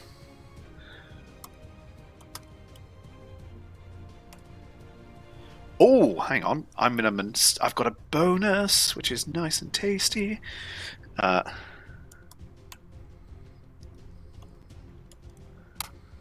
He takes 26, and the animalistic one takes 13 points of damage. I was going to say, being thrown is bludgeoning, I imagine, because you're hitting something, but it doesn't fucking matter. Damage reduction as he explodes onto the creature, and then the creature that got hit by him. What does he take? Takes half that, so 13, and doesn't fall prone. 13. Okay. As shrapnel from his ally just lodges into him. Oh my word. Okay, so that was... I imagine you already know what they are. You can give me a roll as well to see if you know what kind of undead they are. Knowledge religion, is it? Matt, if you're there, you'll get a knowledge religion. I am, I'm still here. Yeah, you can make a roll. You can all make rolls for me Straight to intelligence. see. 2. They're dead. That's all I know. They're dead.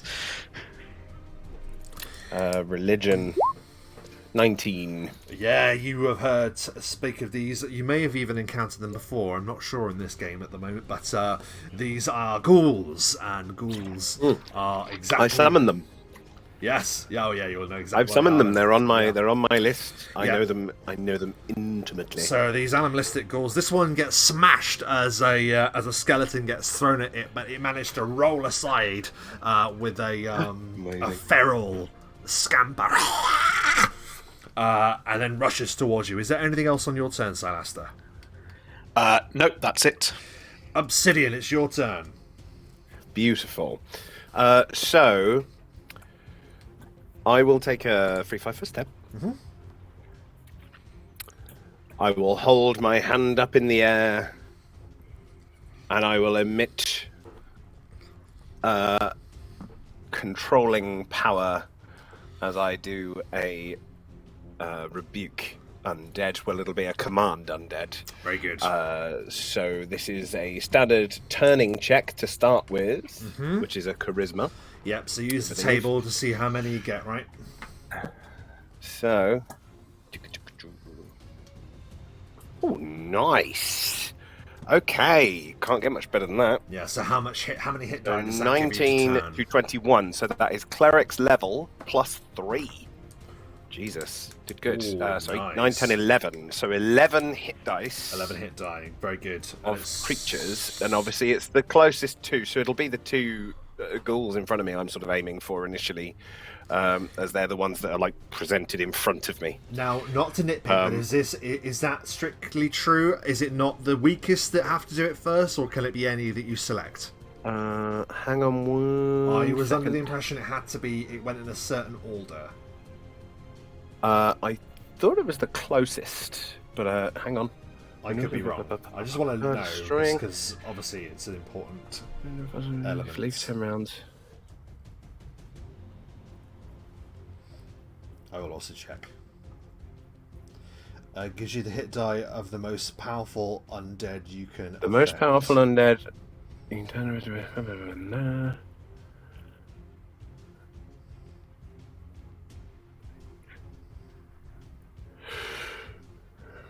As you can turn.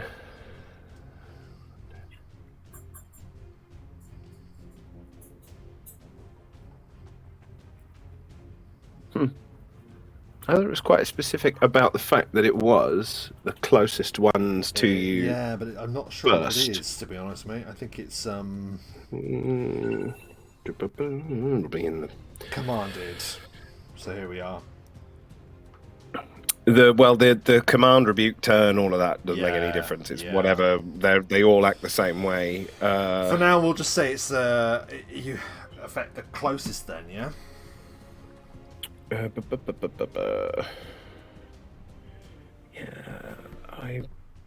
Turning checks 159. It's so much better in the book because the book is a little bit more like straight up with the.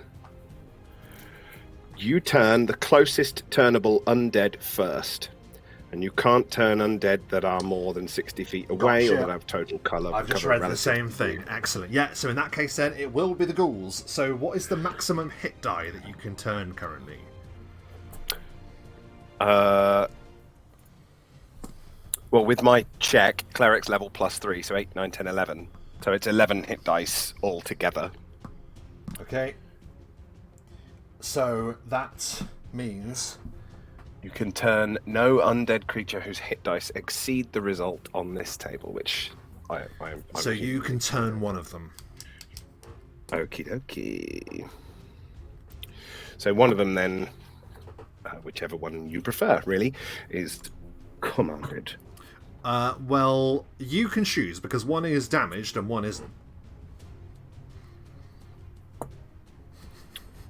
I'll take the undamaged one if I'm going to command one, for sure. Very good. So that one is seized by your power. What is it like as you wrench control of the ghoul? Amazing. So it kind of, it tenses up, its body stiffens, and it kind of shakes, and then this kind of, it just like a burst of green light comes out of its eyes for a second, and then there's just a steady pouring of green aura from its eyes. As it's now under my control. As you do so, I'd like you to perform a will save. For sure. Do-do-do-do. 20. You see in your mind's eye a flash of an image. It seems to me to be that it's almost like you're looking into a kaleidoscope, like a prism that is catching light and turning everything that it touches into darkness. And you hear a voice say, "It shall be broken." You feel like some kind of energy is trying to invade your mind for a moment, but you resist the power as you make that check. Ooh, that is unsettling. Deeply. Anything else on your turn, Obsidian?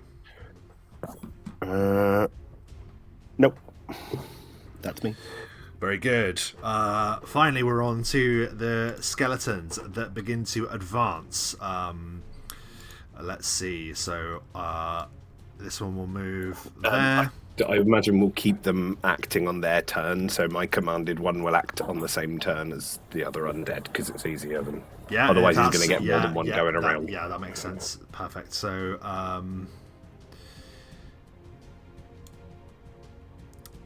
So I'll just do it in twos. So that one will rush to you, Obsidian, and try and strike at your armor class with a big spade. 15. That is a miss. It swings. How do you defend yourself as it swings this spade at your head? Oh, amazing. It's the new cloak. Yeah. I do a spin, Yes. and the cloak comes up, and it just takes the spade, and it hits cloak. It doesn't hit me. Thinks it's going for me, but it's not, but cloth. Very good. I just realised that one hasn't been taken out. There we go. This one here moves towards you. Ansel, what is your armor class? It is 16. That is a hit. It brings forth a vicious-looking scimitar and strikes at you. And it lands for 7 points of slashing damage. Ooh. It creaks forward and just swipes at you, cutting across your arm. The remaining ones here are going to draw even ranks against Sylaster. Both of them make their attacks against your armor class. Sylaster. 22. 22. That is definitely a miss. That is definitely a miss. Oh my goodness. So both of them just lurch towards you. What is it like as you defend against two skeletons at the same time? Oh, Rest has done him good. He's just stepping and weaving. As one swings down, he steps to one side. And as the other one lunges at him, he just takes a step back. Rest has done him good. He's focused. He's sharp. Yeah, definitely. It certainly looks that way as you agilely move out of the way of the skeletons. We are back to the top of the round. Ansel, a skeleton warrior, has just struck at you. What do you do in response? He's gonna swing his sidearm, I think, rather than risking any possible attack. So get 2 attacks. 26 to hit. 26 is a hit. And 16 to hit. Also a hit. You strike the skeleton twice, smashing through its defences. Do your damage.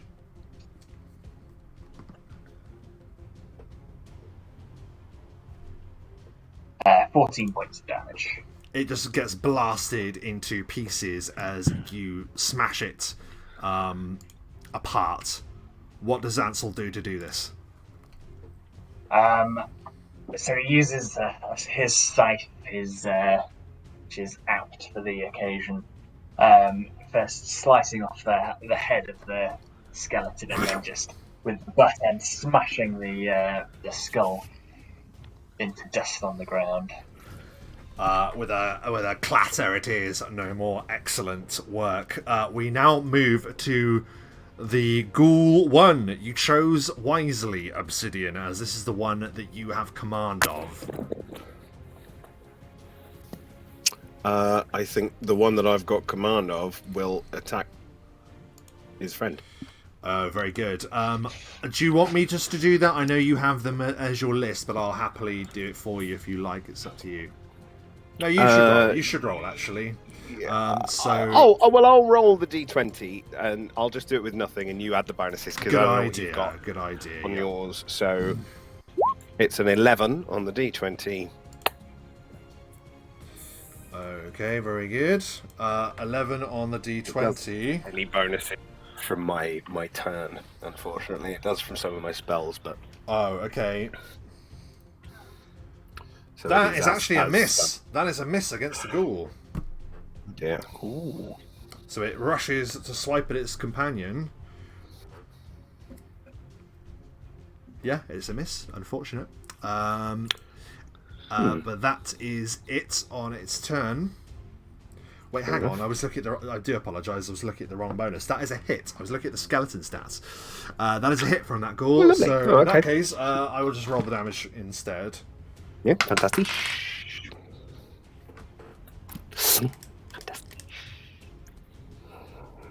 Okay, it remains that ghoul, barely.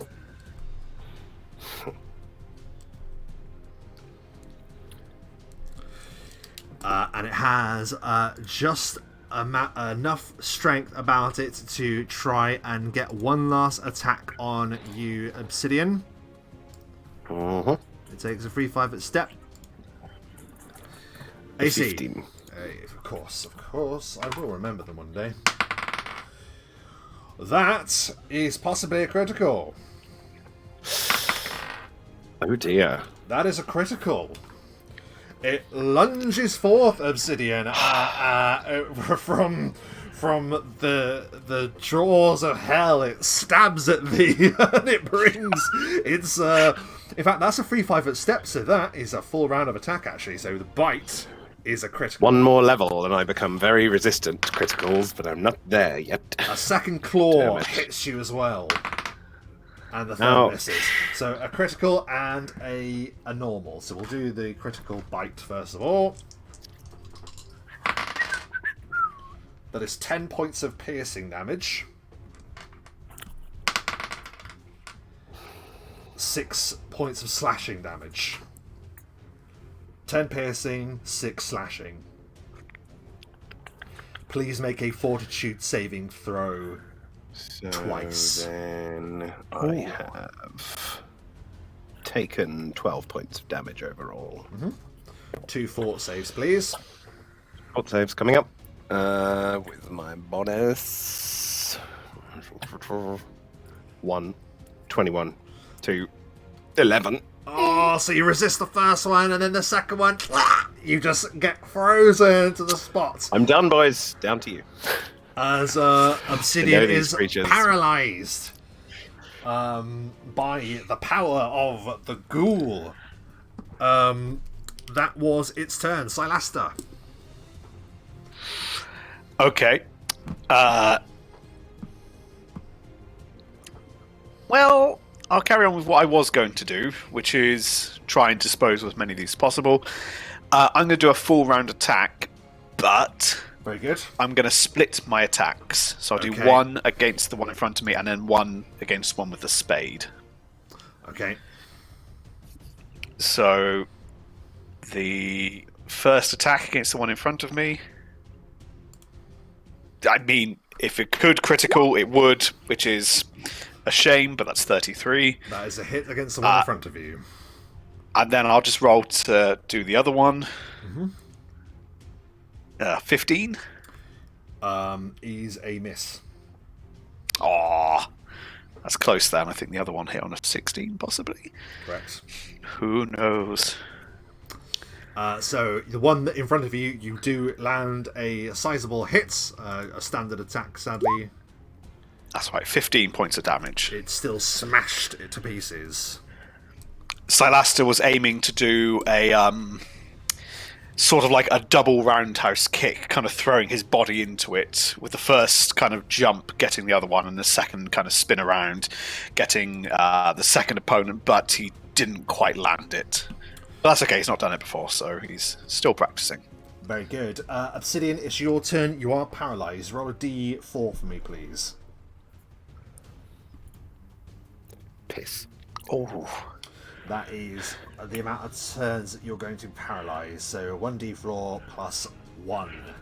So for 5 rounds. Yeah, I told you guys it's done. These things are gnarly. And I've got bonuses against that shit as well. Yep, they are. They're not even that high level. They're just. No, I know. Yeah, I know. I just, use them. They're vicious. But sadly, that's it for you then. In that case, so that is round. This will count as round 1, even though it should have done it on its turn. I've still got one fighting on my side. You do. You absolutely do. So there's that. The remaining skeletons are going to continue their assault. Let's see, which ones do we have left? I should have crossed him out as well. So I'm the helpless. Oh one dear. that is helpless, who went first. With a shovel. So with a shovel, it's just going He's to got- I mean- auto-critical you, Obsidian. If he auto-criticals me, it counts as a coup de grace. I think he has to hit you, of course. I don't know if it does, actually. I think... It's don't just you have to be auto-crit unconscious? damage. Yeah. No, I'm helpless. You can it counts as a coup de grace if someone's helpless. You Okay. can coup de grace them. So in that case, then, it is a... So it does. So essentially, it does auto crit damage. Yes. So Okay, roll we'll do auto that crit first. damage for Okay. it. I will take off my damage reduction from that, and then I have to do a fortitude save of that plus 10, or die. So that is 6 points of damage total with a shovel. Wow, that's a crit? Yeah, it is. It's only a shovel. Okay. Um, So I take 2 points of damage from that. Okay. I have damage reduction of 4. Well, Oh, that's- what type of damage is the shovel? It's I've got it down as slashing. Thank fuck. Right, so I take 2 points of damage. Yeah. So I essentially now have to do a DC 12. Yes. Everyone die. This is deeply failable for me. Deeply failable. If my necromancer is full on killed by a low level ghoul. Skeleton. Skeleton by a skeleton. I mean, it's Oh my god. DC 12 fortitude saving throw or Obsidian is slain. Roll it. almost poetic, isn't it? It just jams the spade in, but it just like catches into your neck. He was basically going to just decapitate you with a spade, but it just glances your neck. But you feel blood beginning to pool from your side as you lie there in the mud of the graveyard you have tended all of your life. It could have been. I say, if someone could deal with the skeleton, because he can do that again next round. If someone could just deal with him, I would be 4 very- more tries. Yeah, he can just try again, so that's a very good point. Very good. That was its turn. There's only a few of them left, actually, so that's promising. That was him. This skeleton here. Oh, is number 5. Excellent. Number 5 is just going to continue its relentless assault against Sylaster. 20-something? 22. Misses you wildly. You parry the blow aside. That is the turn of the skeletons. Ansel, it's your turn. We're back to the top of the round. He's going to blast the skeleton that's trying to chop Obsidian's head. It's more likely to hit if I do a blast. That's why I've chosen that, in case anyone was wondering. 14 on his touch. 14 on this touch is a hit against the touch. Fantastic. And it does 4 points of damage. It glances it. This is the one by Obsidian, yes? Yes. It does not destroy it. 4 points is nowhere near I enough. rolled so poorly. Yeah, sorry. The blast just dink, like blasts one of its arms off, but sadly not the one holding the shovel. I'll try and curse it as well while Yeah, by all means. don't know if I'm down to curse, but Yeah, you can give it a don't go. want to lose on. DC will 18. I actually don't know. I imagine it can because it's a will save, not a fortitude save. So I think that's what we said last time anyway. So we'll go with it. What was the DC number? Sorry. 18. That is a failure. So it is cursed. That's something. -2 on all of it. Yeah. Very good. Anything else on your turn, Ansel? I guess I can move. I'll move next to it to try and distract it. Yeah, you move towards it to try and distract it. The first ghoul is just going to continue trying to complete the order that it was last given. So it will continue attacking the other ghoul. I think that's fair, right? Yeah, I can't change its its thought process now. It's already been directed, and I can't speak. So yeah, absolutely, it'll just attack the other ghoul. It is also worthy of note that this ghoul here would have noticed that you're on the ground. You are an easy meal. Ghouls do go for the weakest link, so it is ready to pounce. So fingers crossed, the attack lands. Roll a d20, please, Matthew. This one's getting a full round attack right now. It's getting a full round of Next attack, to it, actually. Yeah, someone so move. in that case, roll 3 d20s for me, please. Well, here, a 1 is a 7, bollocks. Okay. 2 is a 5, bollocks. 3 is a 6, bollocks. Oh, God. I roll 3 times, incredibly badly. So, oh my goodness. Oh no. Mike, you know what you need to do, don't you? Yeah, but it goes before me. You've got to kill him before it can have a chance. You've But gotta it goes kill that- before me.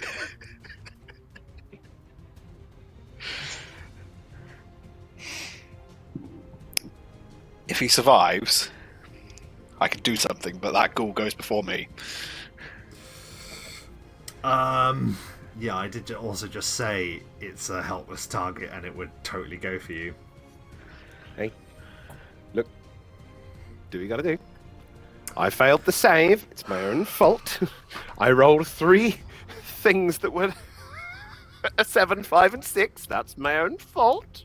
Well, it's roll 20's kind of fault. Mainly I'd blame Rob. I don't. Yeah, maybe. Is it maybe fair if I divide the attacks between Obsidian and Sylaster? I mean, it is being attacked as well, isn't it? So, It is being attacked. Okay. I think that's fair. It is being attacked. So I will say it will divide its attacks. It will try and bat the thing off in an attempt to then keep going for Obsidian. Fair? that makes sense. I think that's fair. Well, that's it's, all right. trying to get rid of the thing. Can't attempt a coup de grace if it divides its attacks. Coup de grace And has a to be coup de grace full is round attack. action. So I could hit it on a coup de grace. It has to be a full round action. So if it goes for the other ghoul and me, then it can attack me fine. And It can, do it auto can still damage, but it can still auto crit you, but it won't get the. Well, yeah, I don't know. Do you think that's fair, or am I being just too nice? Tell me now, honestly, and I will I do whatever. Because I don't know. I feel like As far as I'm aware, coup de grace provoke attacks of opportunity. Hang on, don't ask Mike. No, because this is not. I'm just saying that. My life's in the balance. Don't ask Mike.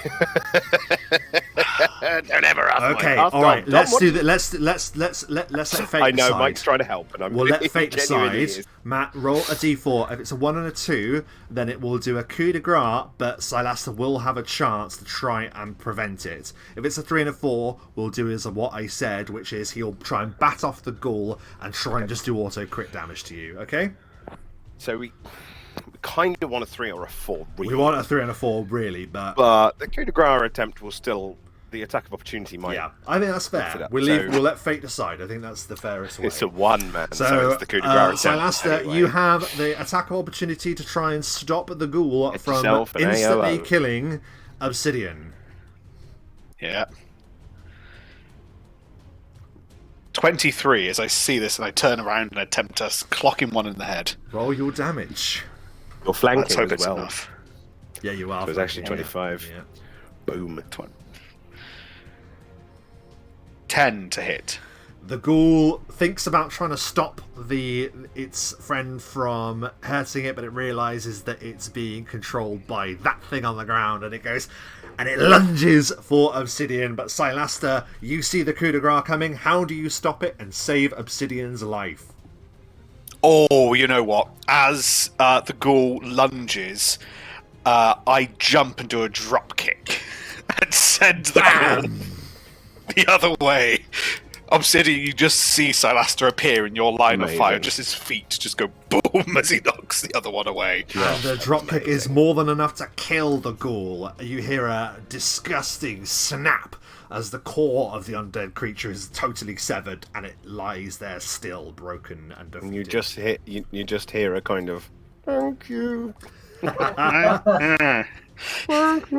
Just sounds like oil can.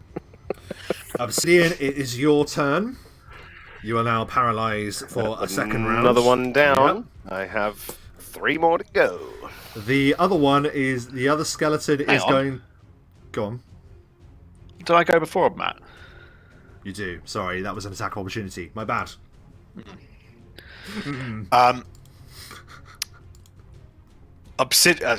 Sylaster being on the floor from the dropkick is going to attack the skeleton with the shovel nearest him with a mountain hammer, but basically as he's kind of fallen to the floor with a dropkick, he's just going to jump and lunge at him head first and attempt to dive through the skeleton. Are you going to say Spinneroonie? Sorry? Are you going to say he did a Spinneroonie? I could do a Spinneroonie, but let's see. No, that's a D10. That doesn't count. Right. Lucky. Well, On the other hand, that's a D20, and that's a immediate success. You Look rush at that. towards the skeleton. Do your damage as you strike it. Yeah, so on the floor, I jump up from prone, and I just go head first through the skeleton for whatever that damage is. It doesn't exist.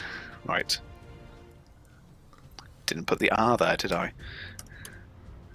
21 points of damage as I go through the skeleton, Ray. The skeleton Explodes. explodes as you hurl yourself through it. Bypassing damage reduction there with a mountain hammer, I should have said. Oh, yeah, sure. But I mean, that it mattered. For that damage, yeah. There is one remaining. That one didn't get... Did that one get killed? No, it didn't, did it? This one here? No. that was the one that Mike just killed. Oh, sorry. I thought you ran for the one that was next to Obsidian. Okay, my bad. No, that's the one Mike killed. Ansel's already fighting the one next to me. Yeah, okay, no worries. So, sorry, I completely misinterpreted that. And so, yeah, the one next to you then is the one that you dive through and explode. Very good. That was Sylaster's turn. Obsidian, you remain paralyzed. I am here. I remain paralyzed. 3 more rounds. It is Oh, no. going to provoke an attack of opportunity off Ansel. I'll take it. It's- That's why I These things are assumed mindless. that Sylaster was Do going it. for that one, because I was like, oh, he's going to stop Yeah. him from coup de grace, but no. But that's fine. He That's doesn't know. Come he on, doesn't know. Ansel. He doesn't know. Yes, So Ansel, 20 now. Ansel! That's my man! that is a hit. Oh, my boys. Okay, My boys. My team backing me up. roll your damage. 4 points of damage. Again. Okay, hang on.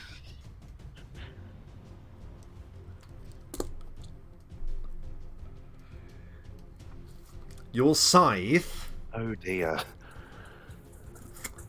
The slashing damage, not bludgeoning. It's slashing, isn't it? Piercing, actually, I believe. Piercing, that's even Piercing worse. Piercing or slashing, to be fair. is negated. Completely You get the negated. scythe. Through the ribcage. You get the side and just go boom. Your side just goes through one end of the ribcage and out the other. It doesn't stop it. Your attack of opportunity is unsuccessful as the spade comes down again on top of Obsidian. Oh god! Right, He is cursed. auto he is crit cursed. damage. I don't believe it. That's exactly the same roll. So that is 6 points. 6 points of damage again. So Right. It's So I minus take- 2 weapon damage, though. Also. it is -2 to weapon damage. So that is correct. So that is 4. Completely negated by my damage reduction. But it's no. But you're still doing a It's still coup de grace you, so you still need to do the save. So it'll be a DC 10. 14, I thought, because it's 10 plus the damage dealt. But the damage reduction got resisted. But I've got damage reduction. So I Gotcha. take 4 off. And it only did 4, so I didn't take any damage from it. Ah, nice. Okay, wow, bloody hell. So it's there, and it just gives another like bash at you with the spade, but it just glances glances off you. Ansel and the skeleton are doing a duel of ineffective hits. Except Ansel is at the skeleton. And the Jesus, man. The ghoul that is victorious has completed its task. you can't tell it to do anything else, so it will just stand there, I think, right? Yeah. You have Continue control of tearing it, but you apart have the no wall. means of giving it new orders, so it will just stand there. So that misses that nothing. ghoul. Other ghoul is dead. Sylaster, it's your turn. It's Ansel, because that was an attack of opportunity earlier. What? Bloody hell. Yeah. The attacks of opportunity. I'm so sorry, yes. Ansel, it's your turn. I'll Redemption. have to take a step back and blast it, because I don't know if I can overcome the damage reduction on that, whereas a magical effect should. Okay. 16 on the touch, 16 hits his touch. and then 3d6 damage should do more than 4, right? 12 points of damage. God. So you get him with the scythe and it's totally ineffective, but then you stand back and you utterly destroy him. What does it look like? So I think he uses the scythe again and like channels the power through the blade and like flings a sickle sort of shape through the air, and it just Noish. And as the bones get Super carried noish. by the wave of sickle-like energy that passes, like in a sickle shape rather, across the graveyard, silence falls once again on Silent Rest as the battle concludes. And that also means that this half of the session will conclude as well. So we will be back very shortly as we take a very short break. For those of you watching live and after the fact, thank you ever so much for dropping by, especially the XP Guild. Always an honour to be joined by such a powerful ally. And Raiding with a party of 5 more people as well, goodness. which was awesome. So Thank you generous. so much. Thank you ever so much. And yeah, we hope to see you in the second half. We'll be back very shortly. Thanks for watching.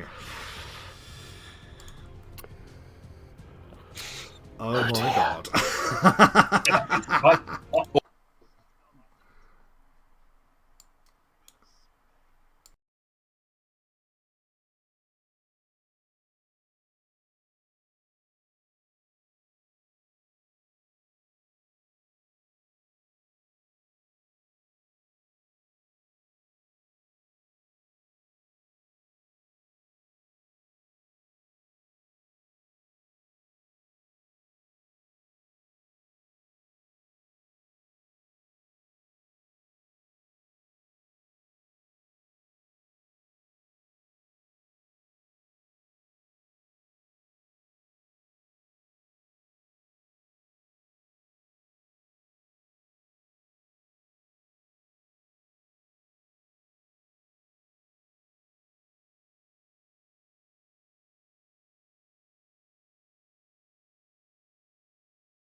And we have returned to the Silent Rest Graveyard, where Obsidian nearly met his bitter end at the end of a shovel.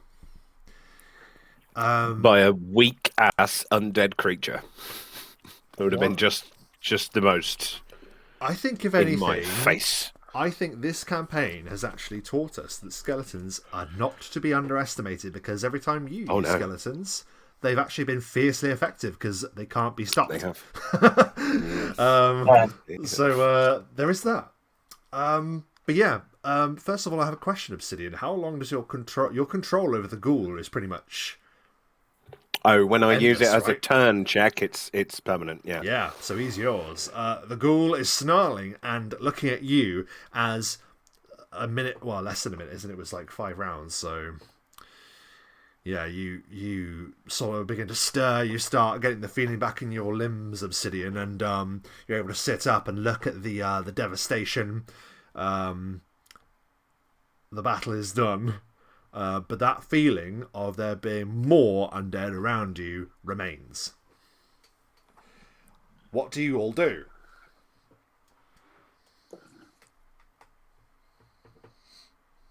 Can the ghoul give information?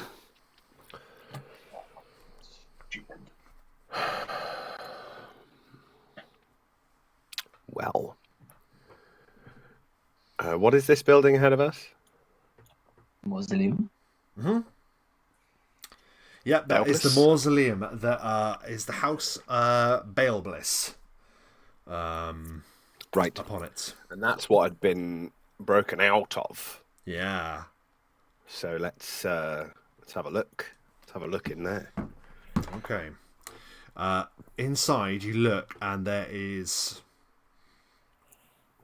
a bare stone room with a groove in the ground in which there is wrought a stone staircase that leads beneath the ground. Well, boys, this could be grim, but I'm excited. I don't know about you. Thanks for the save, by the way, both of you. Almost lost my head. Please there. Don't do it again. Yeah, incidentally, we'll take we'll just a 5-minute breather before we go down the steps. Whilst you have your 5-minute breather... Sorry to interrupt, I didn't mean to talk over someone.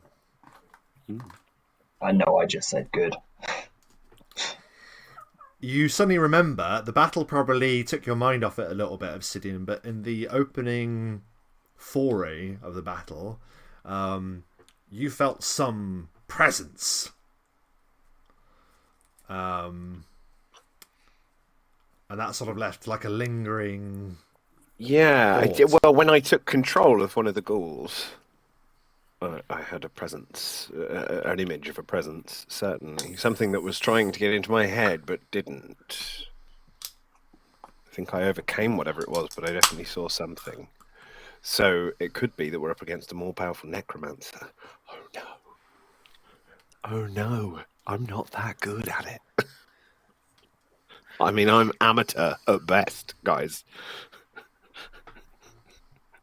I mean, you know, just be prepared.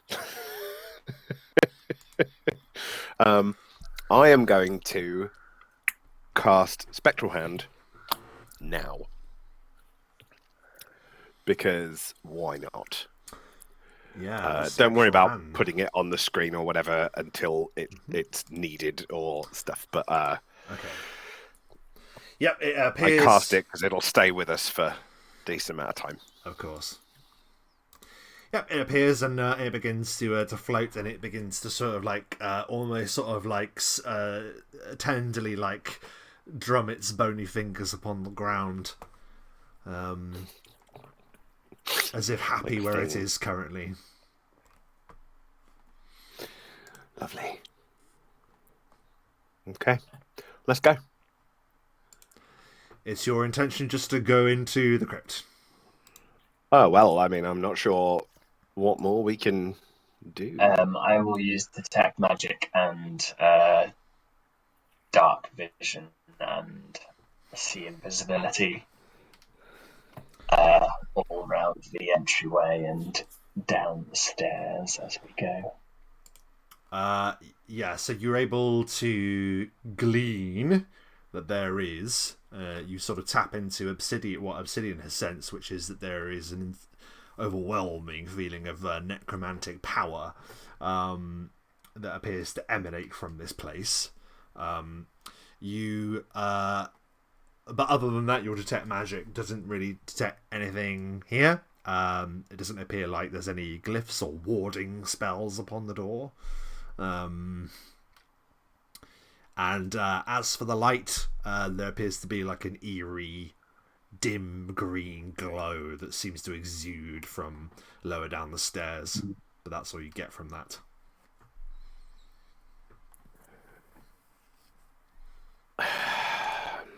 Do we get a sense, probably more Obsidian's thing than me, but do we get a sense of the scale of the strength of it? Obviously, it's vast in its scope. Yeah. But... You feel definitely like if you were, say, approaching a source of heat, you would feel it growing hotter as you approached.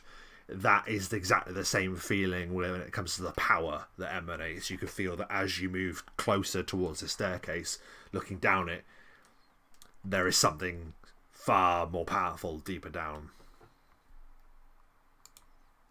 But what that is, you don't know. That's going to be the source, isn't it, in some way? So I think we've pretty much got to just go for it. Down the stairs. Very well. Agreed. Let's go. Okay, so you begin to move down the stairs, and this is you can tell that this was an opulent tomb, but one that has not been touched in a long time. You can each give me a history check. If it's better, Obsidian, you can use your level, given this would be also local knowledge, so up to you. But a history check would... definitely better. It's still only 10, though, because I didn't roll well at all. I get 18? That is funny. Okay, you're not going to know specifics, but you will have seen, Sylaster, the same basilisk markings on other things around the city, but always older things. Much older. Like, this is a relief that was used some time ago, but not anymore. Indicating that this is an old house, but perhaps one that isn't around anymore.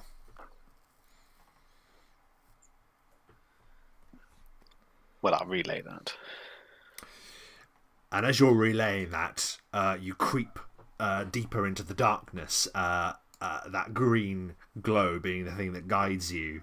And then you sort of reach the bottom. I'll move you over.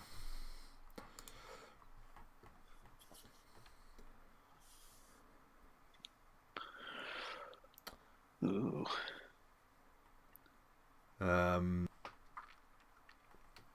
It's still loading for me. I don't know about you. It's there. On top of mine.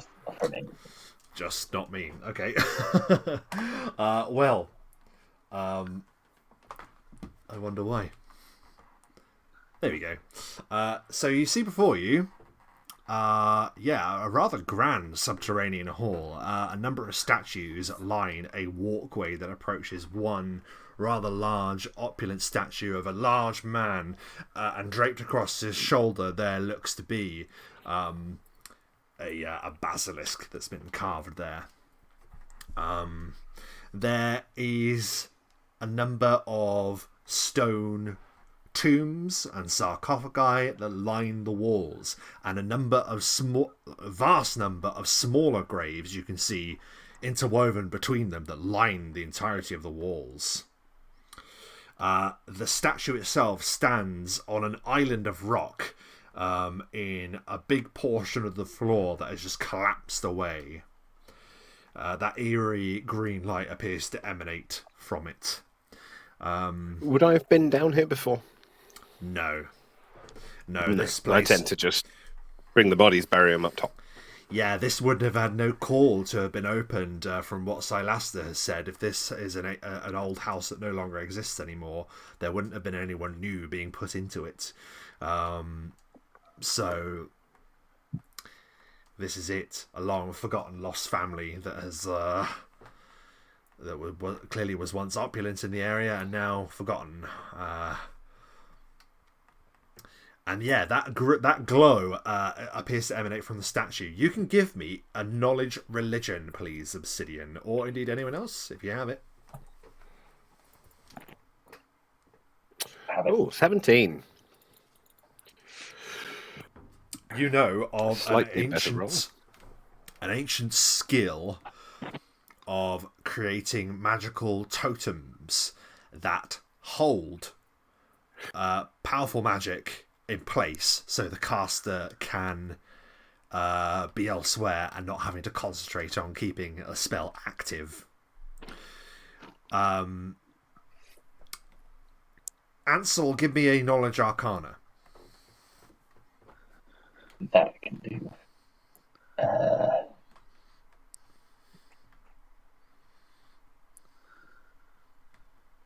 No, 12. This is just a memory, so it isn't that high DC. 12 is fine. You can't help but think of the totem that you had witnessed in the vision of the Cyclops. There was a totem in that vision that you had that perpetuated a magical effect on the area. This statue appears to be making the same effect, but for a different cause. And in the vision, there was a sword that appeared to be powering the thing. Is there an equivalent item here, or holding it in place, or something like that? There isn't a sword, but your eyes fall upon a stone chest that lies at the foot of the statue. I'll use my magic vision. I think I should be in range. Yeah, I mean, if not, there appears to be some kind of a power radiating from there, but it isn't necromantic, but it is clearly being used as a power source. Ansel will point that out to the other two. That appears to be the source of our little friends. We should, What if you use your skills? Can you decipher what school of magic it is, if it's not necromancy? Yeah, I can look at it for a bit longer. I think I get a check, don't I? You can discern what school of magic it is, I think, if you concentrate for a few rounds on it. Yeah, certainly. Bear with me 1 second. I'm going to have to check something, actually. Let's see.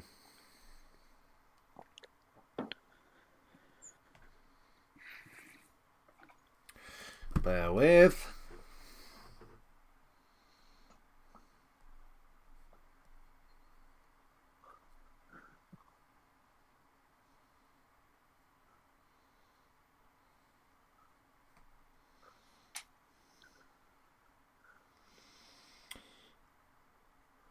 Okay, so this appears to be...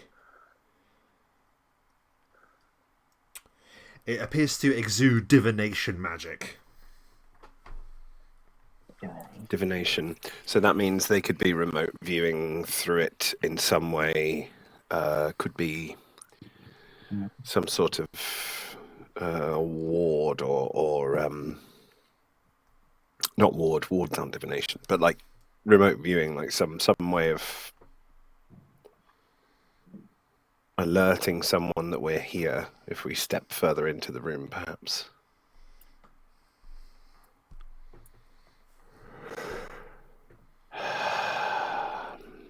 Maybe we send something into the room, like, I don't know, a controlled ghoul. My apologies. The ghoul isn't I there. just want to order my ghoul to approach the statue. Okay, let me grab him quick. No worries. Rather him set off any traps or magical things than us.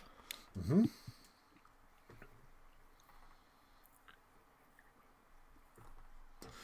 Let's grab him. Here he is. I shall call him Meat. I was going to ask what you were going to call him. So, Meat. Meat.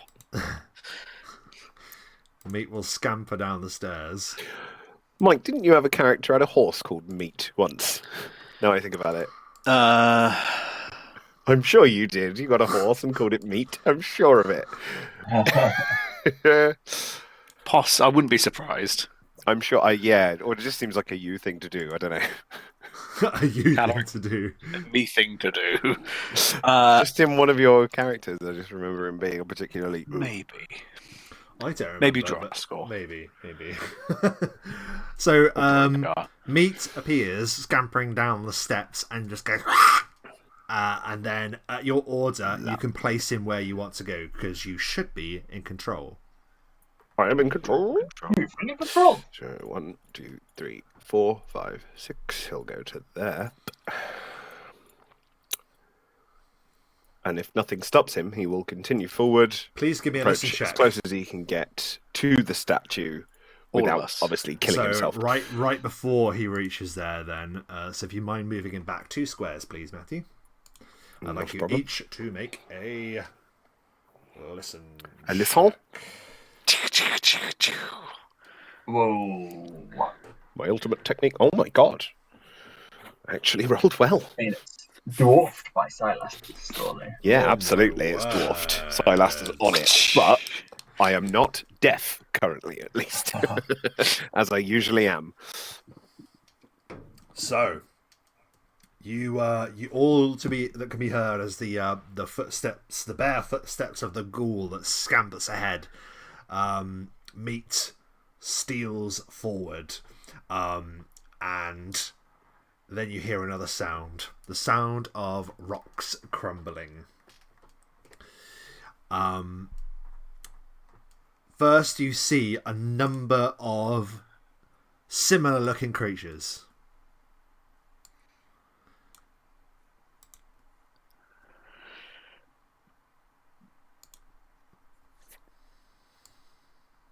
Oh crap, not more ghouls.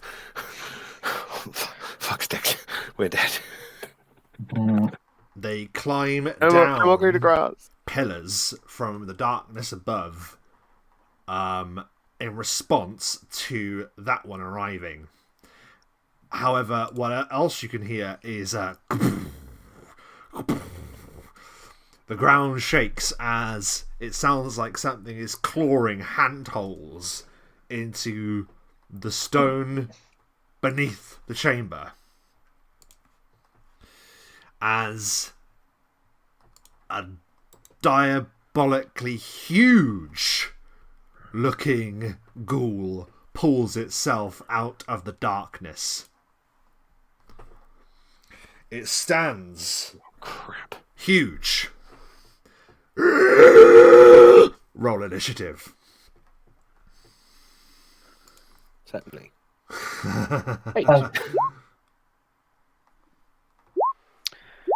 Oh, That's not bad for Sylaster. That's average. So that's a first. Okay. So give me then, please. That's what for. Silas is 18. 18. Ansel in the rear position with 5.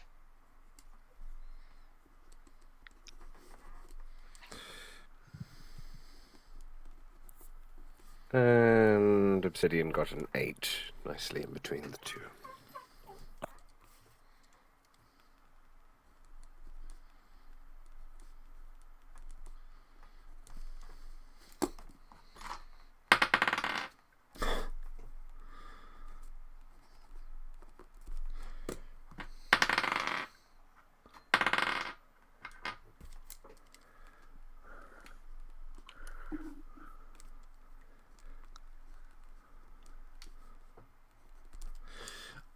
sorry, that was Obsidian with 8.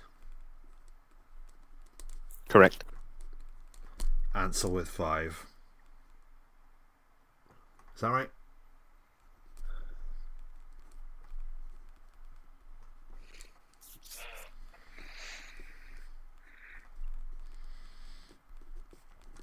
Right, okay.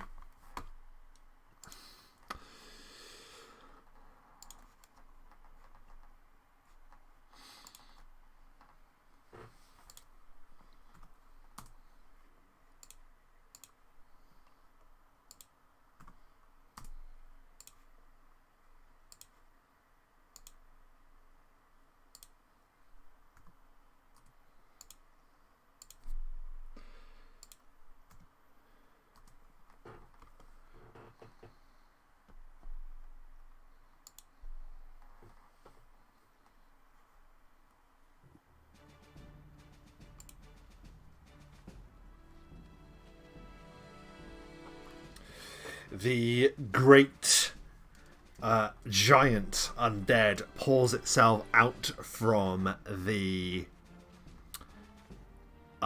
pit and sees that a turncoat is among its numbers. That's right, bitch. And it's just going to do a full round of attack against it. Massive lungs, empty, give a shuddering roar as it makes its full round of attacks against the ghoul. 3 attacks land.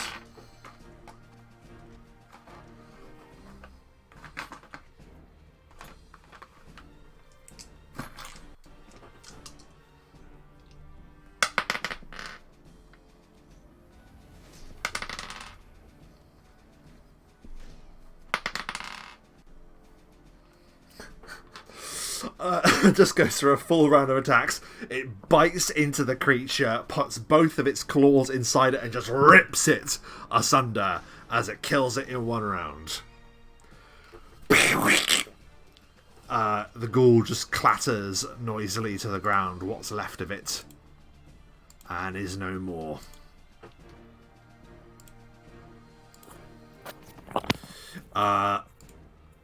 Sylaster, it's your turn. Oop. As a swift action, I'll drop into Child of Shadow, and then... Oh, one maneuver I don't need. Never mind. 5,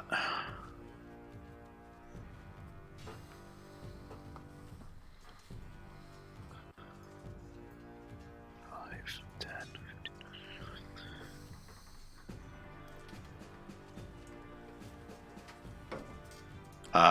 We'll run to there, and then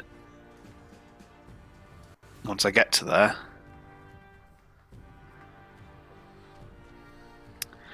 I will drop into Cloak of Deception and turn invisible, and I will leave it at that. Okay, so you rush forward. And you're invisible, right, with Cloak of Deception, correct me if I'm wrong? Yep. Perfect. And with that, we now move to the other ghouls. So, first one is just going to rush to... Oh no, you're invisible, so...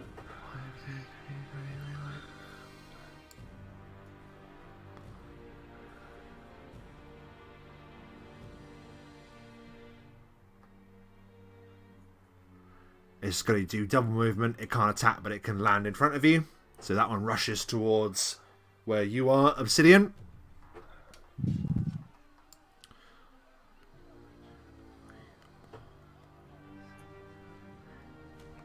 And that one can do full movement to threaten you as well.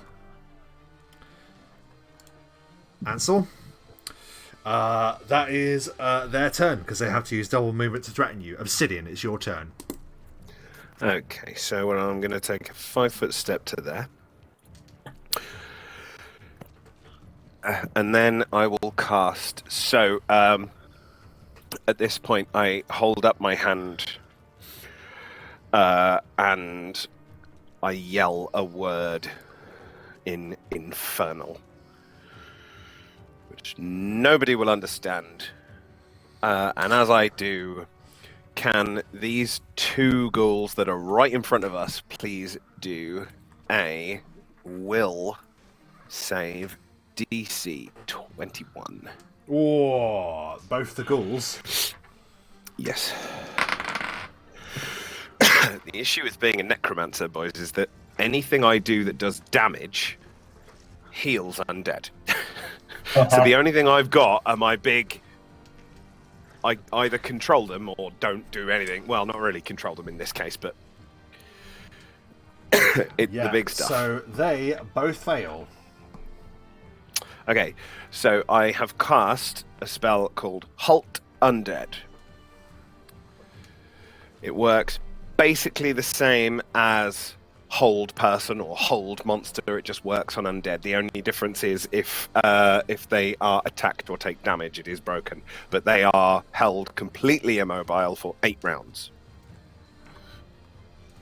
Wow, nice. Well, that's perfect. So they rush forward, and you reach forth and halt them. What does it look like as they are both halted?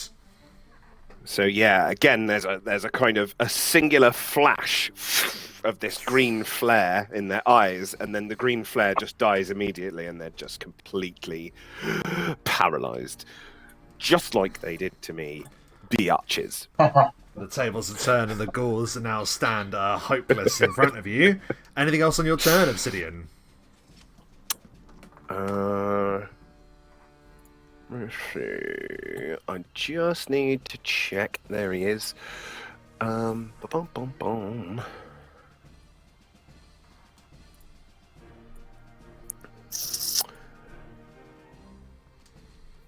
Anything else on your turn? Trick will move to there.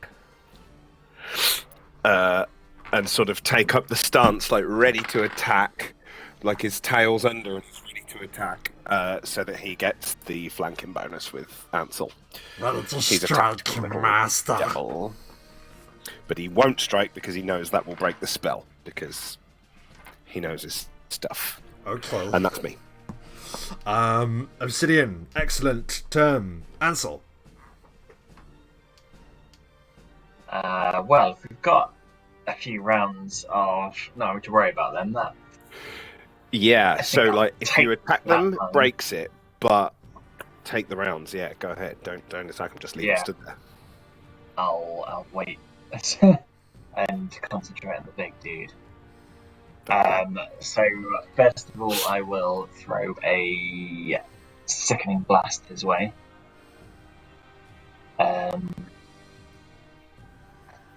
Just double check that. Yeah. 20 on his touch. Oh, 20 on his touch. Let's see. Yes, that is a hit. The blast shoots out towards the creature and slams into it. He's 14 points of magical damage, and if he's capable of being sickened, he must do a fortitude save DC 19. He is not capable of being sickened. No worries, then I'll just try and curse him. And he needs to do a will save DC 18. That is a pass. He's not cursed, and he's immune to my curse for the next 24 hours. And that Okay. is everything from me. Fantastic.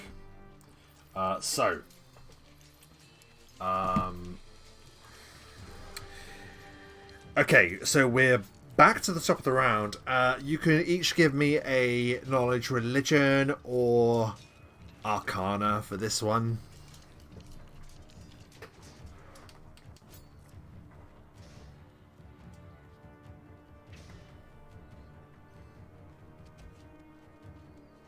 .23 for Arcana. Natural one. Oh, 28 Ansel. and so it should be. I'm a necromancer.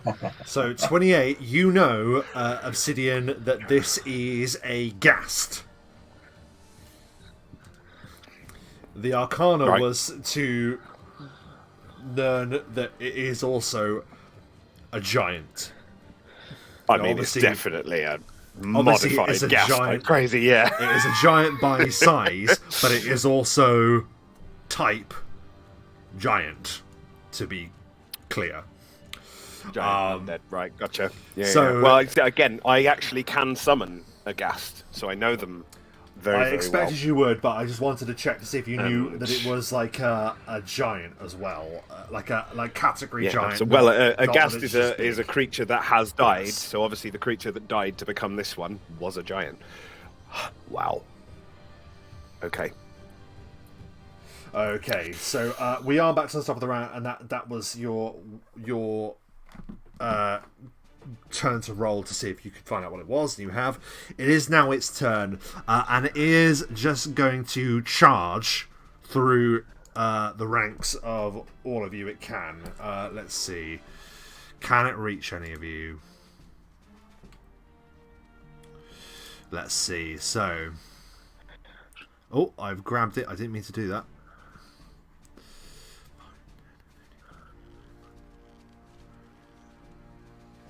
It doesn't know Sylaster's there, so it can go for the next closest target, which I'm afraid is Ansel.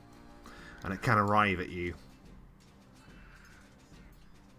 Oh no. It can land here, which it will. Just stampedes forward. Before we get to its attacks, can Ansel... Oh, no.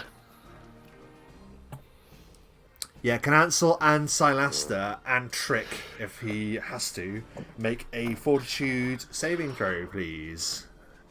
I'm going to use my mind over body counter and Okay. use my concentration check. Okay. Instead. I'm assuming this isn't a spell or spell-like ability. I know exactly what this is, and it's not magic. Those sort of things don't- 32. Just a fortitude, but 12. Shite. So, Sylaster, sorry, got 32. Yes. 12. Does Trick have... Trick has one, right? Trick can make a fortitude saving throw, please.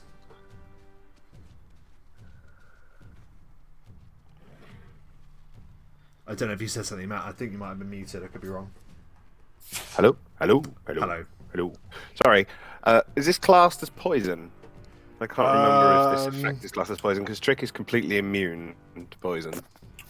I don't think it is, because I think we've looked into this before. I could be wrong. Effectively, it's being sickened. Is sickened poison? No, it's No. the smell. It's the stench. Yeah, I so, don't know the effect. sadly- So no, I would imagine he still has to do it. Yeah. So it's fortitude. So fortitude, please. But he gets bonuses. So his fortitude is. Oh, hang on. He shares mine. 25. He's fine. Ansel, can you roll a d6 for me, please?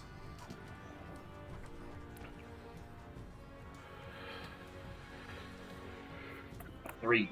You are sickened for 1d6 plus 4 rounds. So you are sickened for 7 rounds, minus Well, no. 2. That sucks. You are intimately aware of the effects of sickening, so I don't need to describe that to you. It is pretty disgusting. The stench that radiates from the beast as it moves forward is ungodly. The rest of you just manage to hold your breath as it charges forth. But that was just it moving towards you. It's now going to just go for a swipe with... a bite, sorry. A bite with its vicious-looking jaws at you, Ansel. Please give me your armor class. 16. There's a 16 on the die, so that is a hit. The damage, first of all, is...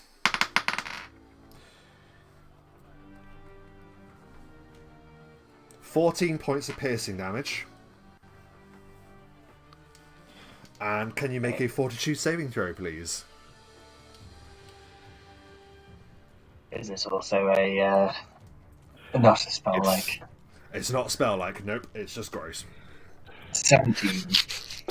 17 is a save. You feel something trying to invade your nervous system, Ansel, but you just power through and resist the urge to become paralyzed, effectively. A stronger version than its smaller allies, which will go later. That's its turn. Sylaster.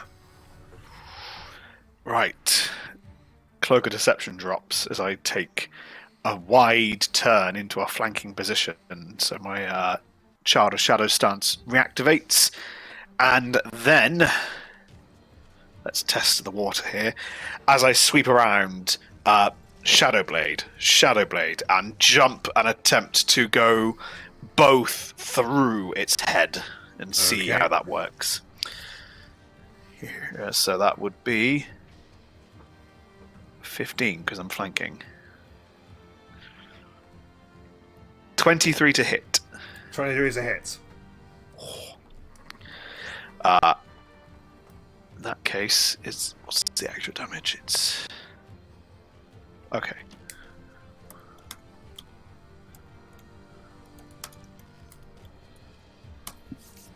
That's 28 points of damage.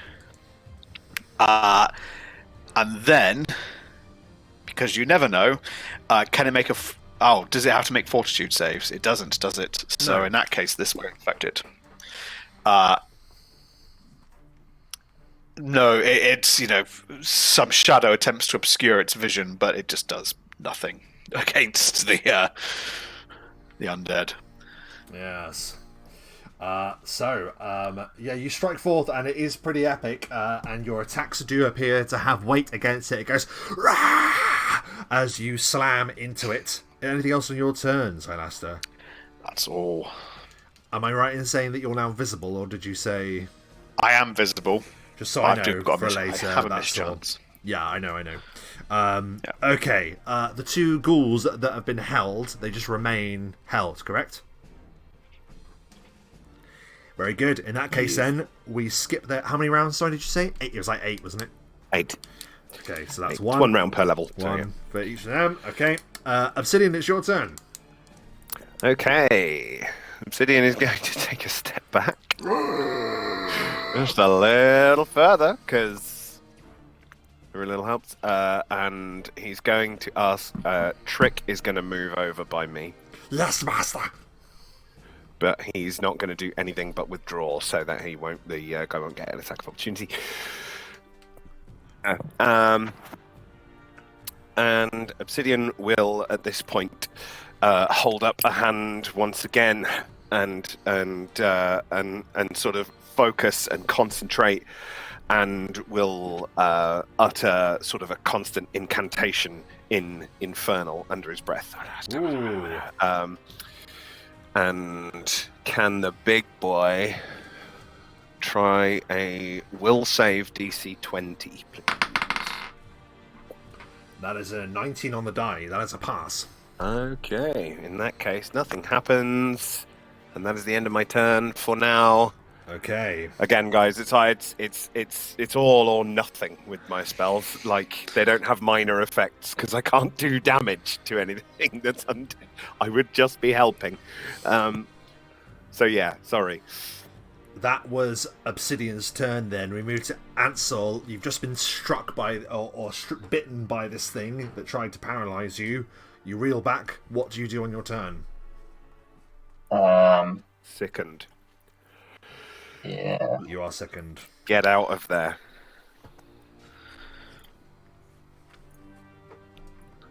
Yeah, I guess I'll still be in its range, though, won't I? If I move to there, for example. Yeah, you'll still be in its range. As you look around that corner, you do see a door that's in the wall there. A large. Okay. I guess set of I doors. will withdraw then. Yep, so that is your entire turn to withdraw. Right. Yeah. It won't provoke an attack of opportunity, but that will be your turn. Okay. You move away defensively as the thing... the thing whirls about, watching you go, Ansel. However, the awful truth is that isn't all of them. Skittering from behind down two of the pillars.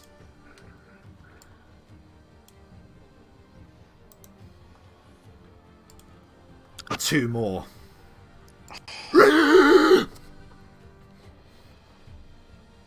And this one is just going to immediately try and close the distance with you, Sylaster. Yeah. So that one's just going to run to there.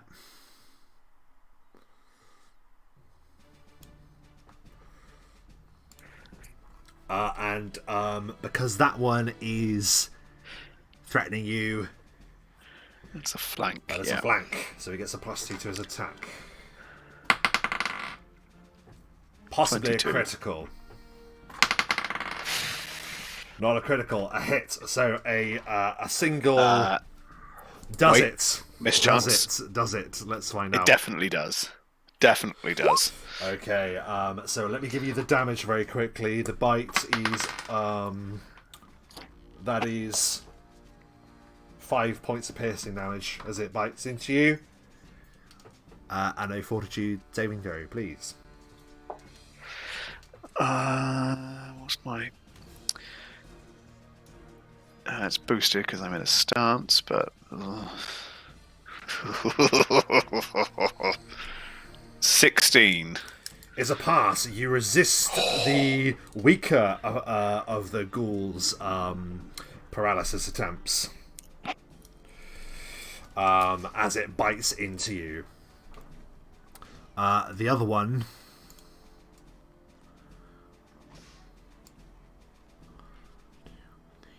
would he just go for you? I think that would make sense. You're right there. Sorry. Yeah. You are right there. I was thinking, we could run at Obsidian, but to be honest, it probably doesn't even know Obsidian's there when a juicy meal is right in front of him.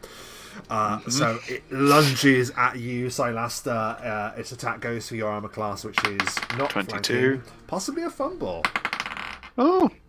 But that would hit, so that is just a miss. It goes, like leaps towards you, tries to claw at you, but like just it's too overzealous. So like a pouncing animal, like it clumsily just misses you and lands on the floor as the rest of the ghouls enter the fray. We are back to the top of the round now, and it is the gassed giant. Roll a d4, please, Ansel. 1 and a 2, it's going to pursue you. 3 and a 4, it's going to go after Obsidian. No, sorry, Sylaster, because it's right next to it. So he's going after you then, Ansel. This hulking menace.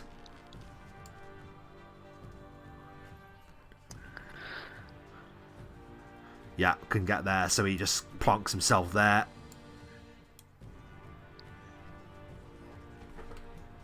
Is he going to attack? Because if he does, that would have provoked an attack of opportunity from me. It will provoke an attack of opportunity. I will take it.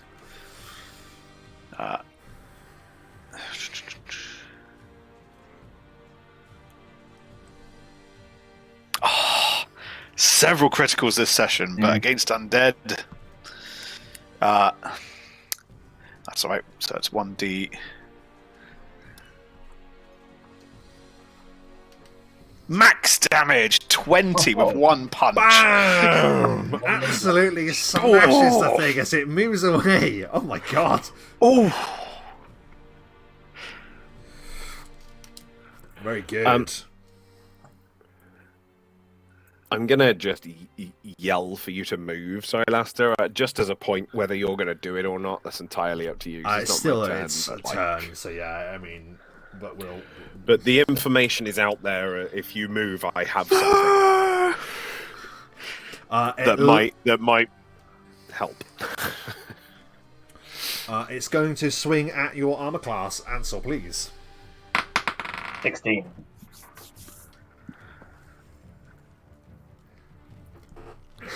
What is it like as it just misses you, Ansel? This colossal bite snaps down. Yeah, it rolled so bad.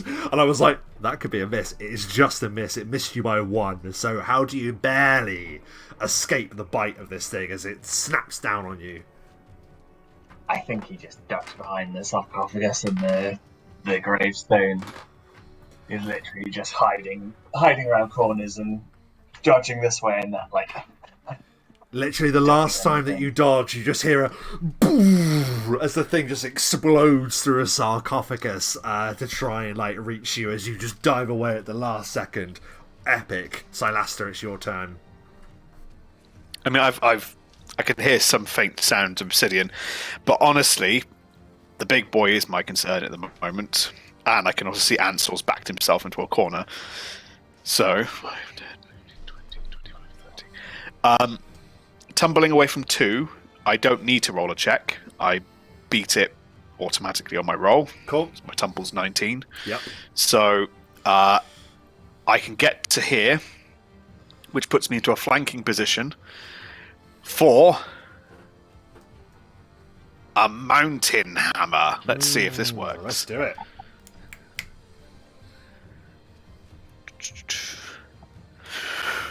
Boom! 30 to hit. 30 certainly hits.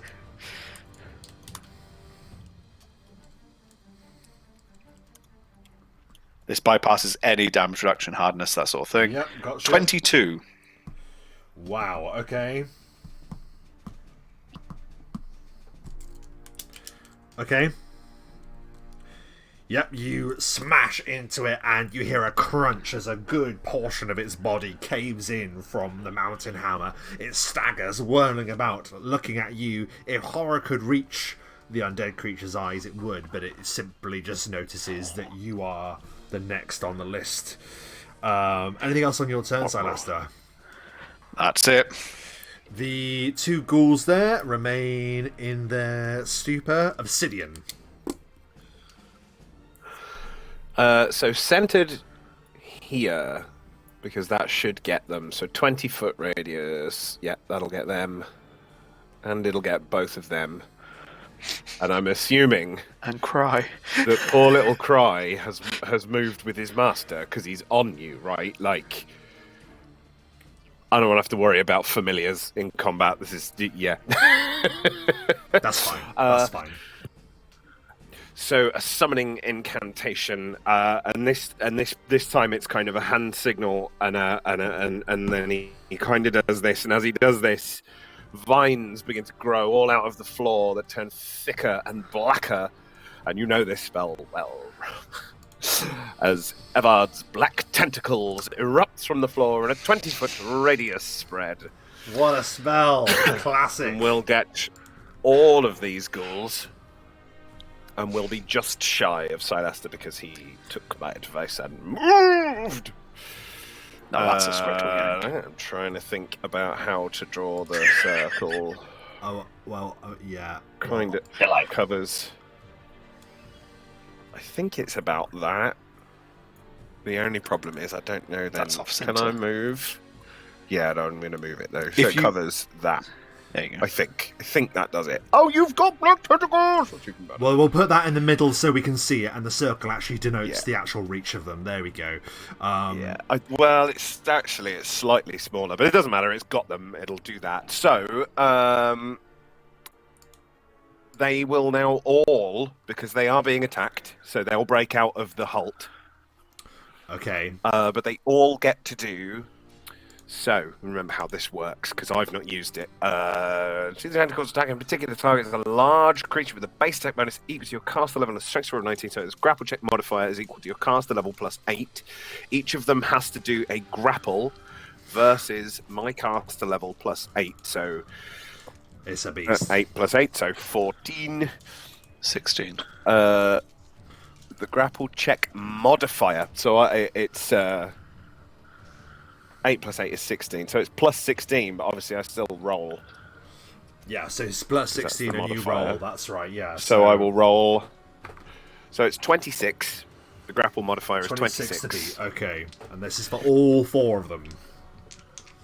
All 4. So the 2 that are just frozen immobile, no chance. Both of those rolls were terrible, so they are immediately seized, unable to move. The others as well, seized up by the tentacles. All of them fail. Okay. The tentacles continue to crush. Yeah, 1d6 plus 4 points of next bludgeoning turn, damage or... then if they fail. Oh, if they fail immediately. Cool. Once the tentacles grapple an opponent, so once they've grappled, which is in this turn, I would imagine they'll take by the all first means. lot of damage. So it's 1d6 plus 4. So did it get all of them? All of them. Lovely. 1d6 plus 4. So they'll each take 7 points of damage. 7 points of crushing damage. As the black tentacles overtake the room. And just writhe about.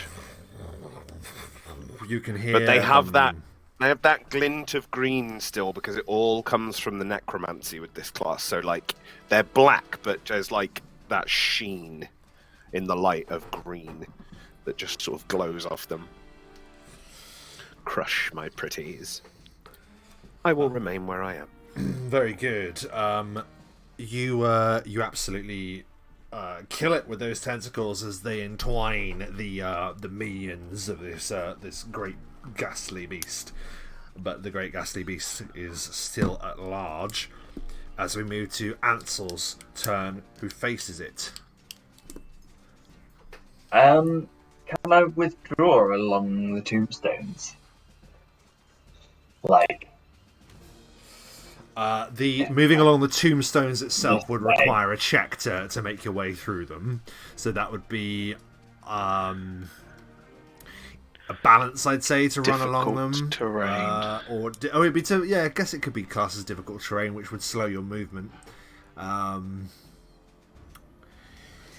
guess it doesn't say you can withdraw into any direction. You could move through his square, I guess. I don't think there's anything to stop you. I'd say it would be difficult terrain to follow that line. So it would Or you slow can withdraw down. into the door if it's open. Oh, it's not open. No, I'd have to use an That's the action. risk. Just charge through That's it. the risk. Try. So if I could go through here, could I withdraw to... Could I withdraw Mike, to here? I don't know if you have it. Would you look up difficult movement for me? Sorry, Dom, were you saying you want to go instead then? Up to here, so if I double movement, it's through his threat. You're still going to have to jump over the sarcophagus is in the way. Or do you mean like run out and then along past the sarcophaguses? I could jump the sarcophagus as if that would be part of the movement, I guess. Yeah, I'll ask you to do a Something jump check to clear the first one, Cool. and then we'll go from I there. have boots and jumping, so that gives me a little bonus on that. But not much of one. Yep, so in that case then, because you'll be having to clear 2 to clear him. Yep, that's fine. And another one. So you hop the first one. 21, even better. Perfect, yeah. So in that case, you're able to do your full withdrawal and you hop the 2 sarcophaguses to get out of his threat range. Over here. And you peg it over there. Excellent. Run away. The only thing with difficult terrain is it costs twice as much to move through it. That's it. Gotcha. Nice to know. So yeah, and you can't run or charge. That's fine. He's just done double movement. Ansel, is there anything else? Oh, that's all you can do if you're just withdrawing. Okay. Yeah, I even take a potion, can I? No, afraid not. So that's you then. 3 and 4. That is. Ghoul 3 and 4 are going to try and break out. So an opposed grapple check against the tentacles, please, Matthew. 24. They're not getting out. That's that was really bad rolls. They struggle and I didn't roll that well. but they are unable to break that. They rolled worse. We're back to the top of the round. The ghast giant has been struck by Sylaster and just is going to round on you with a full round of attacks. Is your mischance still in effect? Sorry, you went a bit funky there. Mischance. Yes, it is. Yeah, I moved. Okay, so in that case, we'll see which hit, if any, hit you, and then if they do, we'll do mischance. Yeah. So 3 attacks on your armor class of 22. the bite lands, and the first claw will also land. The second one misses, so a bite and a claw hits you. Bite first of all. Bite mischance. Oh yeah, please. 17. He bites into a shadow image of myself as I'm not actually there. Very good. And the Behind. claw. As I roll different damage. I shadow image after image into the claw. That's how I dodge that one. I dodge Very good. into an So attack. the claw lands, which gives you a nasty. That is 8 points of slashing damage. Yep. Fortitude saving throw. Yeah. Oh, no, 15. Sadly not. You don't have your thing that enables you to do anything. You didn't No, I reset used did it. you?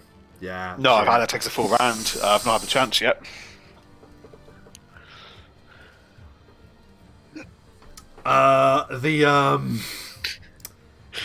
The thing gets you and you collapse to the ground, paralyzed. Ghoul 1 and 2 are desperately going to try and break out. Opposed grapple, please. Black tentacles. 28, even better. Oh, that was really close as well. That was really high on the die. Just short. They struggle. One of them looks like it's about to break out, but another tentacle just grabs it at the last second.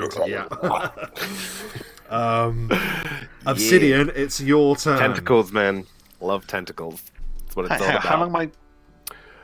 Well, on my turn... Sorry, yeah, we do need to work that out. Bear with. Sorry. 1 second. We need to work out how long you're paralysed. I did have it up. For some reason, I didn't actually write down the rounds. It is, yeah. Oh. Bear with. I think it's still a D4, but I think it's plus more. Obviously, I don't know what exactly the creature is. Yeah, roll a D4 for me, please. True. It's still the same, so actually, so it's 1d4 plus 1. So that is 3 rounds.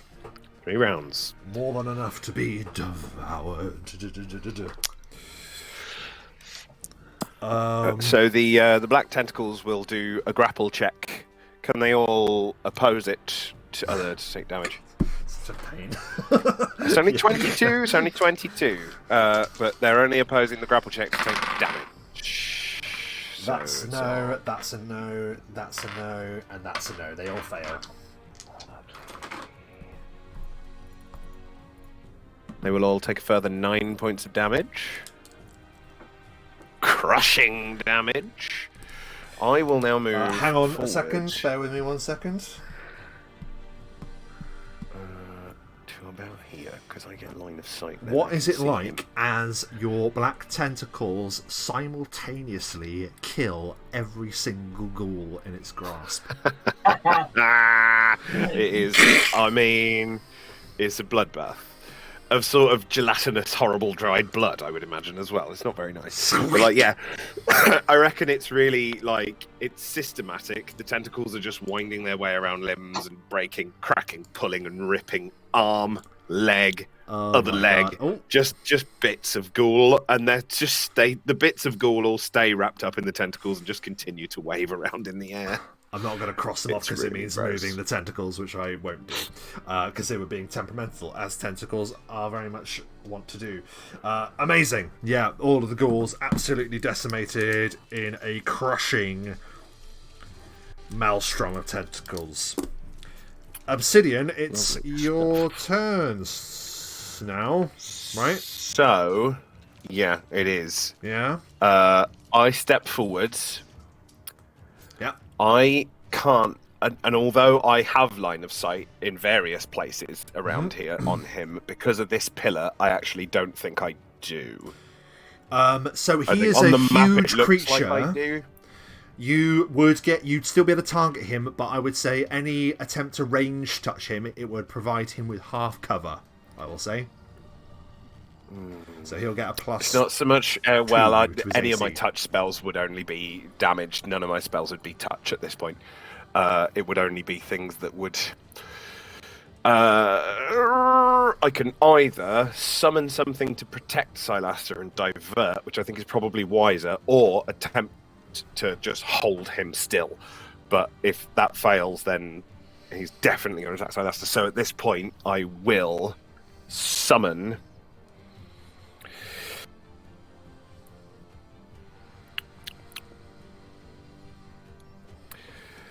Okay, Rob, you're gonna love me so much. Let's have it. Do you have a wyvern zombie?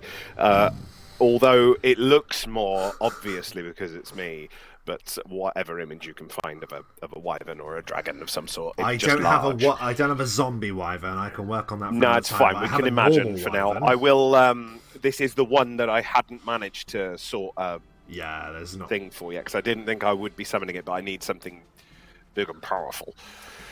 Okay, bear with 1 second, because I just moved away thinking you were going to say something else. Wyvern, coming right up. This bad boy, it's a dragon. I mean, it's a wyvern zombie, but like it looks quite pristine. It doesn't look all that rotten, like horrible zombie. It looks really well maintained, and like it's quite kind of gleamy, rainbowy. How big? Large. Just 4 squares, and it's going to literally be right there on top of Sylaster. Like, essentially, it's going to appear over him, like guarding him like a dog. I remember that wyvern. Lovely. Yeah, it's the old faithful. Okay, bear with me 1 second. Wyvern zombie. You should have control. I'm in control. Love it. Okay. Now, again, I'm going to just step... I'll move myself backwards again in a second because I'm not standing there in the tentacles, but I can't see otherwise what the zombie can see. So the wyvern zombie will unleash a full round of attack on the big fella. Wyvern zombie, again, it's got this sort of green glow coming out of its eyes, and everything looks a bit sharper and a bit stronger and a bit tougher than it should because it is boosted by my magic. Giving it a +4 to that, and a +4 to that, and extra hit points that don't matter now until it gets hit. I can do that in between rounds. So, standard attack. It's gonna be a slam. It's just gonna go for a slam attack. Okay. Better not critical. No. 20. Is a hit. So that would normally do 2d6 plus 7. So instead it will do 2d6 plus. Does 14 points of damage.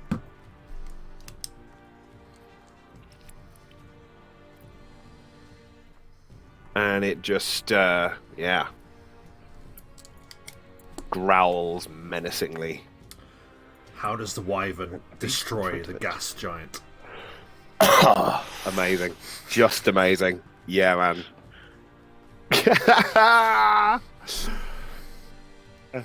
It's just beautiful. It's just glorious. The thing just appears, stands guard over Sylaster, and I think the ghast goes in to attack Sylaster. It's just taken him down. It's going to eat its prey, and this thing just appears and just like slashes like all across its chest and neck, and just takes all of just such a large chunk out of it that it just doesn't have enough to stay standing anymore. Yeah, you just see that whatever power is holding on to the gas just like releases. There's not enough of the creature left, as the wyvern just tears it asunder and it just stumbles back, smashing into the graves behind it as the conflict concludes.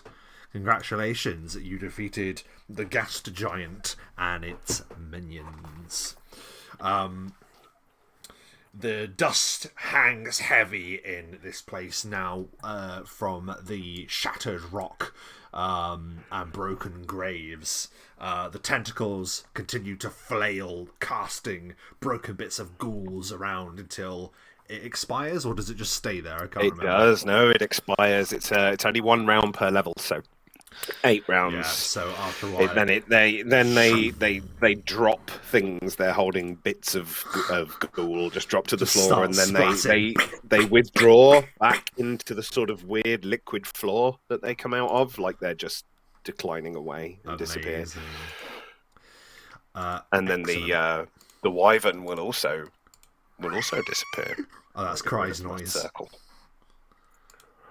It gives a roar. Thanks for bringing up a wyvern for 1 attack, Rob. So sorry. You're very welcome.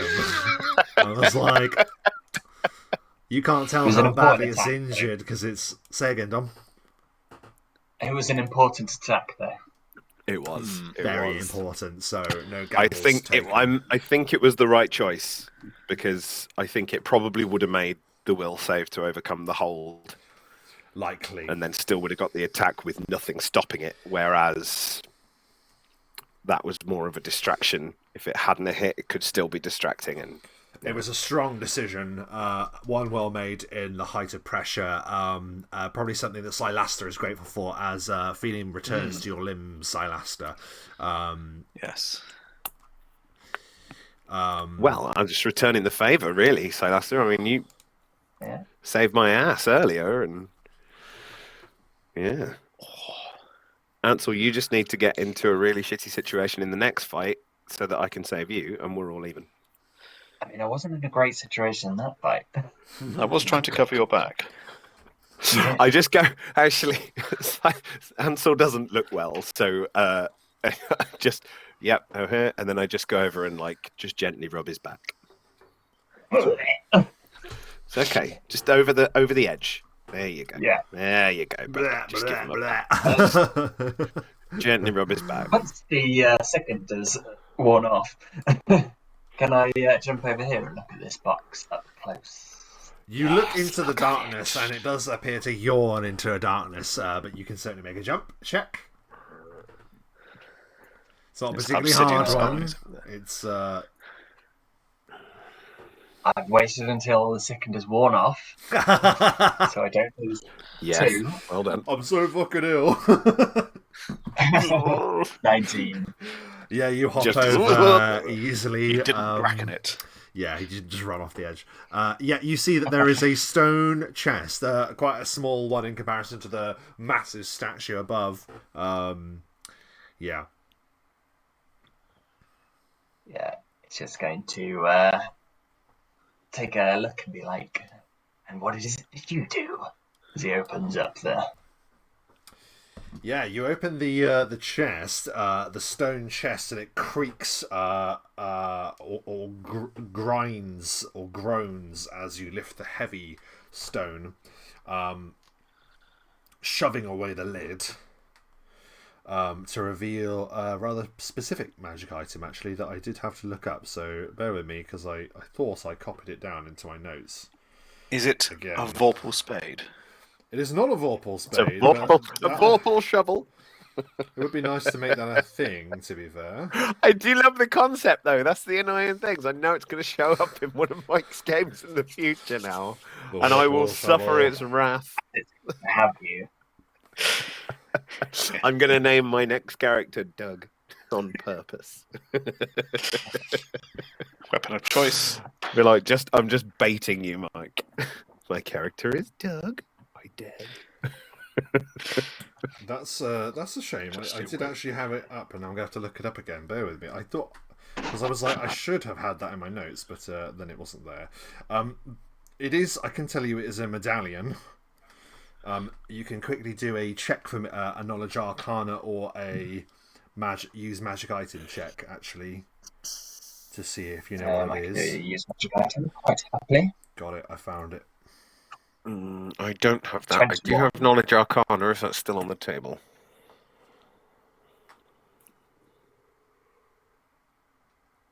Okay, so this appears to be a amulet. Bear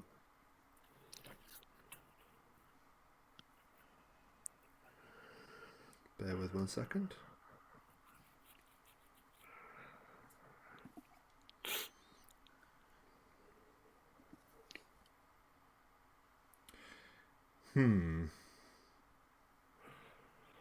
Yeah, it appears to be an amulet that has properties of divination magic. And you can see that it is effectively a protect thoughts amulet, meaning it would give you a +10 on all saves against divination spells.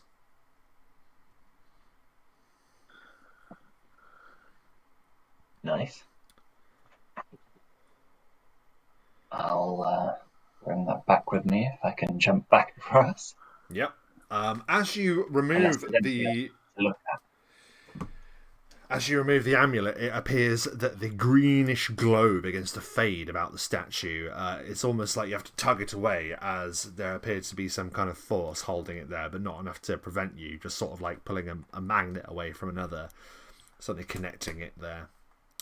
But yeah, you're able to jump away. I won't ask you to do another check, it's fine. Thanks. Because it's such a small gap. Yeah, you jump across to the other side. You have an amulet of Protect Forts +10 against divination spells. I'll copy it. Yeah, I'll copy it over properly in a bit. Yeah. Oh, brilliant. Thank you. Yeah, the tomb itself. You can see there's obviously a number of graves that or sarcophaguses that are still there. There is also a door. You would imagine that there would have been another door here. The dynamic lighting doesn't show it very well, but it appears to have collapsed in with heavy amounts of rocks and boulders. Can we see how the state of undeath in the area is? Is that dissipated now? Happily, I'll do that. I will cast Detect Undead again. There is still a trace element of undead about this place, but again, it seems dormant. Like its influence could return, but there's nothing that is threatening, as in like immediately ready to rise again. What? Interesting. Shall we try the door? Let's try the door. We shall. Let's see. Is Mike coming back? He seems to be struggling with something, doesn't he? Yeah, he said, what? He's back. Oh, he's not on mine. I can see and hear Mike. I've got him. Yeah. Let's do Yeah, there we go. Yeah, you can try the door. Give it a click. Lock. You find yourself very relieved, Ansel, that you hadn't wasted your turn to rush to the door. It is locked, yes. I would like to use Shatter to shatter the lock. Oh my goodness. Yeah, sure. How does the spell work? Screams into the lock. It is... I'm gonna have to... I love it, man. He just yells at the lock.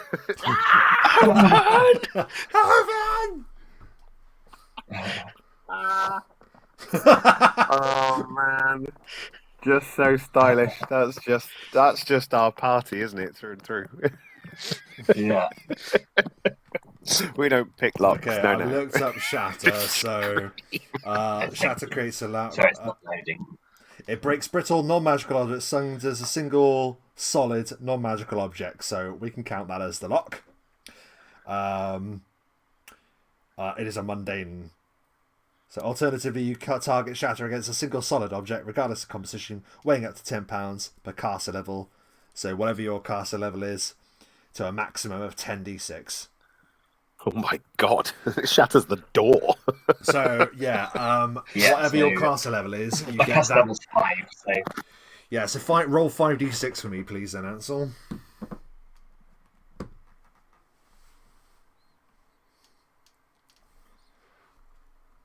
23. The door was never created. It ceases to have ever existed at all as you scream at the door, and it breaks down at an atomic level, given that you only needed 4 to do so. The old door is just blasted apart. And Just cry joining as well. Yeah. Yeah. Oh my god! Just on Please your say adding it a did. little. yeah, he gives a little screech as well. Bear with. I think I can do it with that one. It's actually because it's the warlock version of Shatter as well. It's actually that he utters a word of the dark speech. Oh my god! I've read about the dark speech. Do we not all get a bit ill now for hearing it? That's awful. Well, that's what the Shatter effect is, I think. Wow, that's. But it just sounds. I speak infernal, and even I wouldn't talk that. Can we just make that clear, just so it's because I want to. So you when you spoke just then, you used something called the dark speech. Is that right then, Ansel?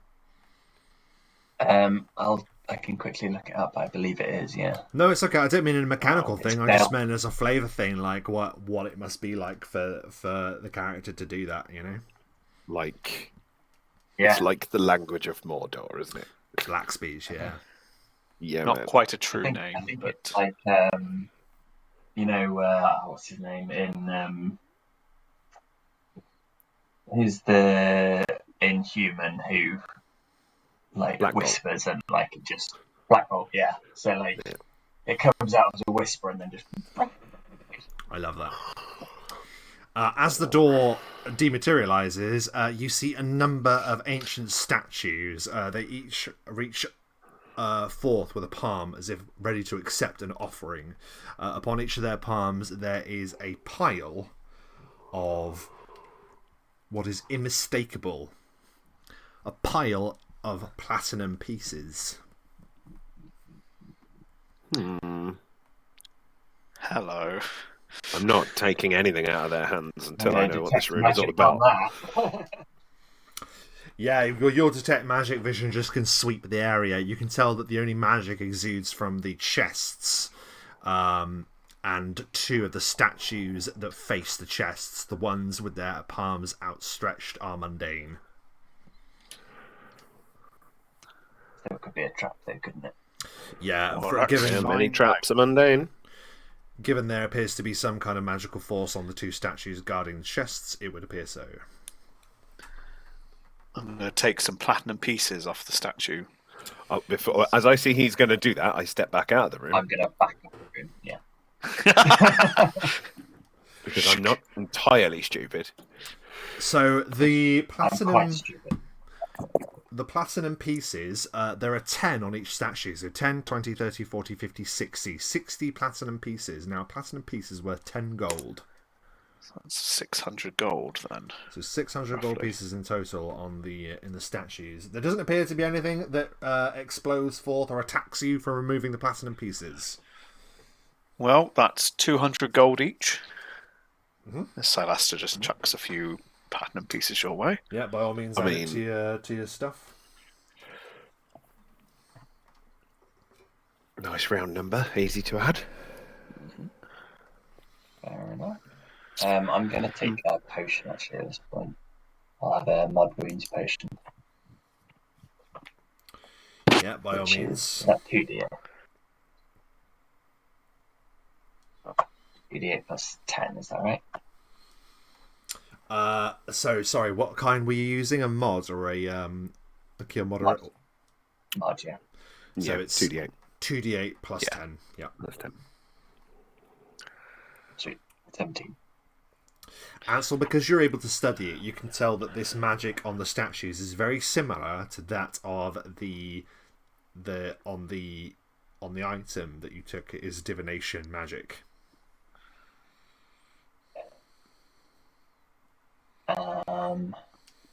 If Sylaster is about to do something,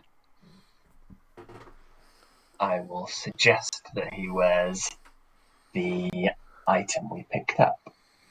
Mm-hmm. Not sure if it is related, Good shout. but feels Very like well. a sensible thing. Because it's related magic. If it's divination Temporarily. magic and that gives you a bonus against it, then hell's yeah. I'll temporarily swap out my amulets then. I'll put that on. Just in case, I'm going to drop into my Child of Shadow stance, because that actually boosts my saves when I do it. Lovely. And then I will open the chest I'm in front of. You open the chest that you're in front of, and this statue in front of you appears to make a noise, like a single sung note.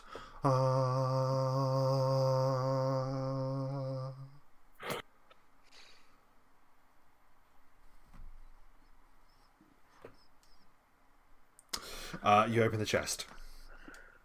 Huh.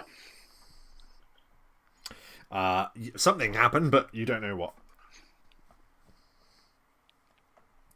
So, would you mind, please, preparing some D100s to roll, as it is time for random loot? Oh, yeah! Random loot up a week. So bear with me 1 second.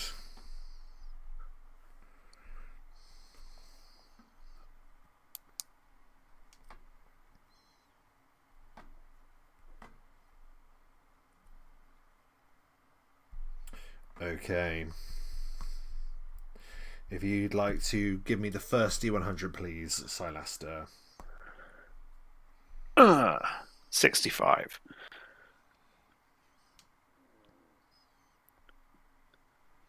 Oh, okay. You find a pair of curious rings. 2 of them.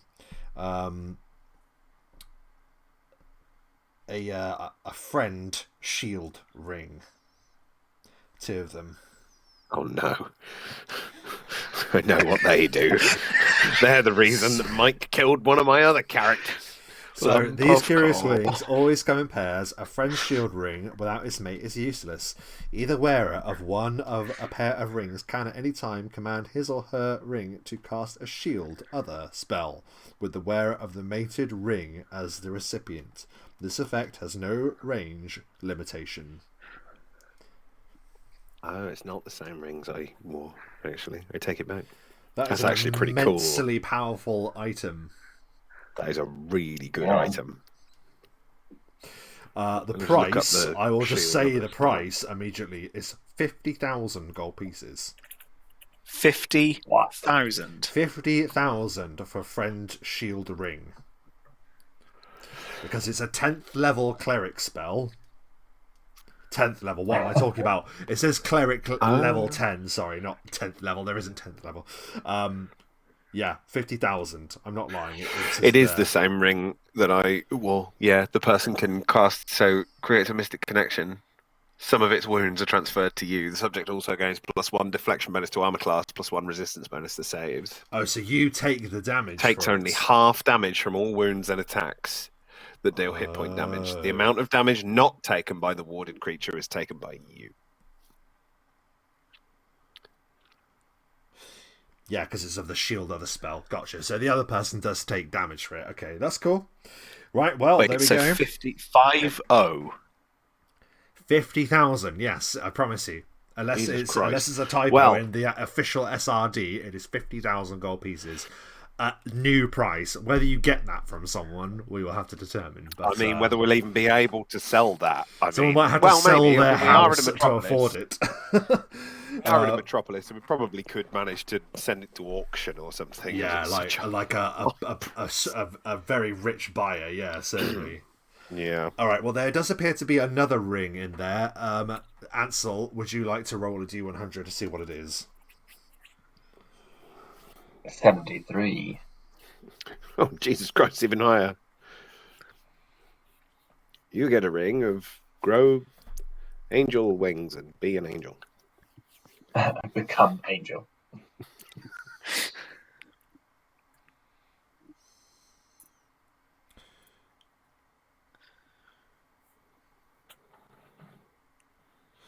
Okay, so this is ring a of summon Chuck minor Norris. ring of spell storing.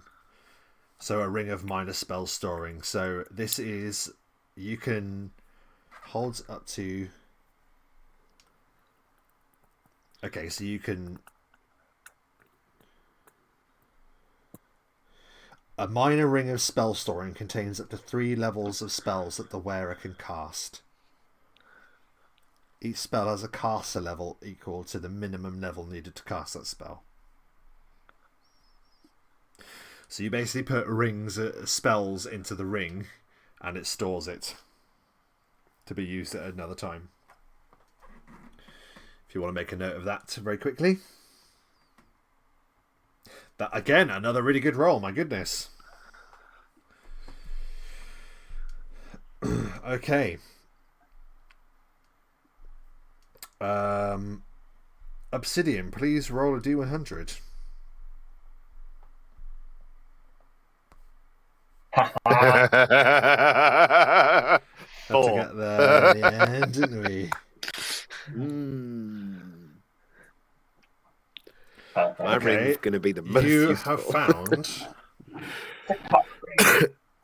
Yeah, it's just a cock ring. That's all it is. Just a mundane... just a steel normal cock cock ring. My God. Oh my God. Apologies for the delay. That is a wand of light. Oh, wand of light. There you go, Ansel. Useless to me. Enjoy. Another what looks like another wand rests there in the chest as well. Could you? Who's next? It's Sylaster again, isn't it? It is. Give it a roll. D100. 64. One off from last time. And I'm 64.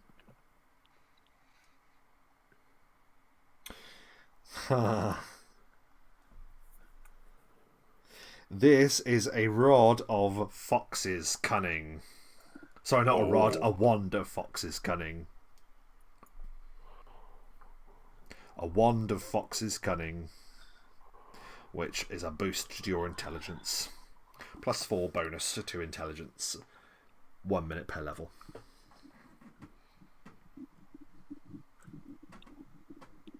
And the level would be level 5, so 5 minutes. Ansel wants to take both of the wands. I mean, I'm the only one that can use it, right? Oh my God. Dual wield. Double guns! Double guns! You get Fox's Double guns, the wands! You get Fox's gun. Well, the 2 rings may end up, unless one of you wants to take the minor ring of spell storing. But none of us prepare spells. None of you prepare spells. Sadly.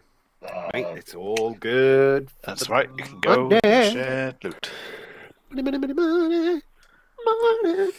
Please, it was Ansel again. Please Ansel, roll a D100, please. Another one. You chick. 35.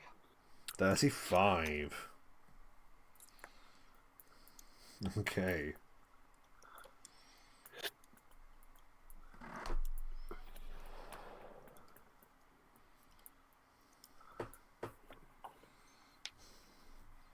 Sorry, I lost the table.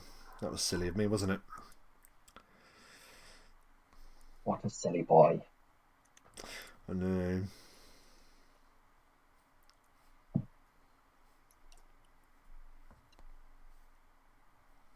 Oh, it's you find braces of armor +2. Not bad.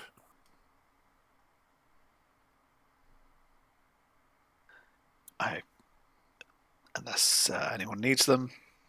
into the shared loot. They don't stack, do they? With They don't stack They with are that. They go on your armor bonus. Oh, And I already have brace exactly of the armor. same, so... Yeah. So if you're already higher, they won't do you any good. what bonus do they give? Just 2. Yeah. Yeah, +2. Yeah.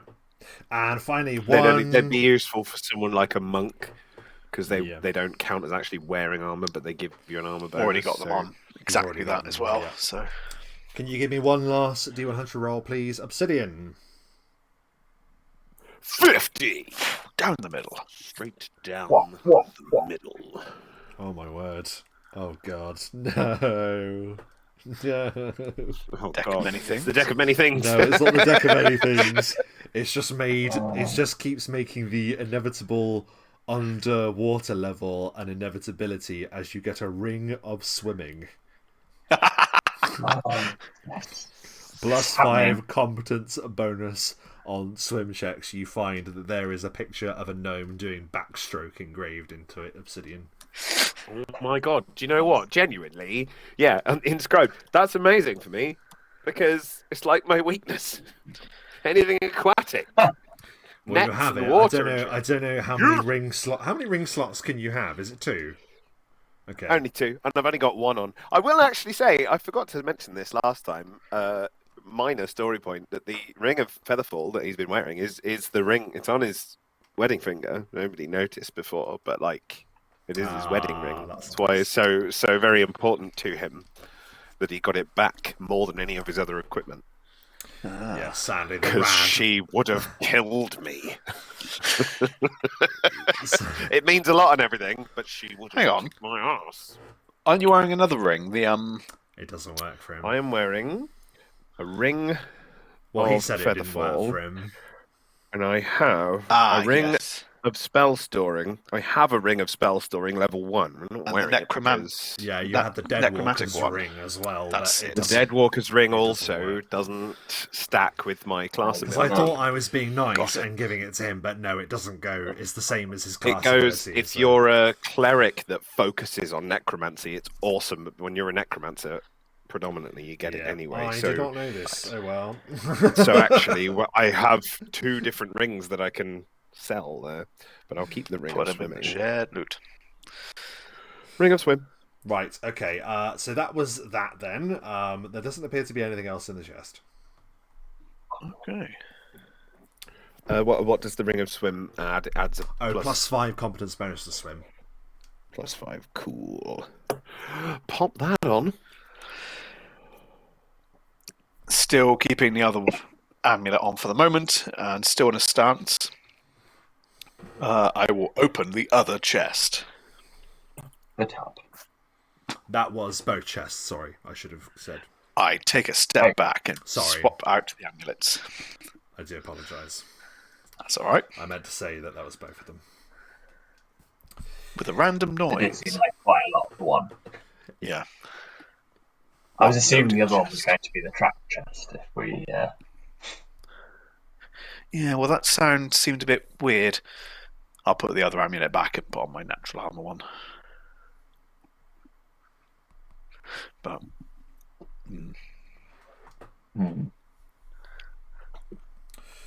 Okay, so anything else whilst you're in this place?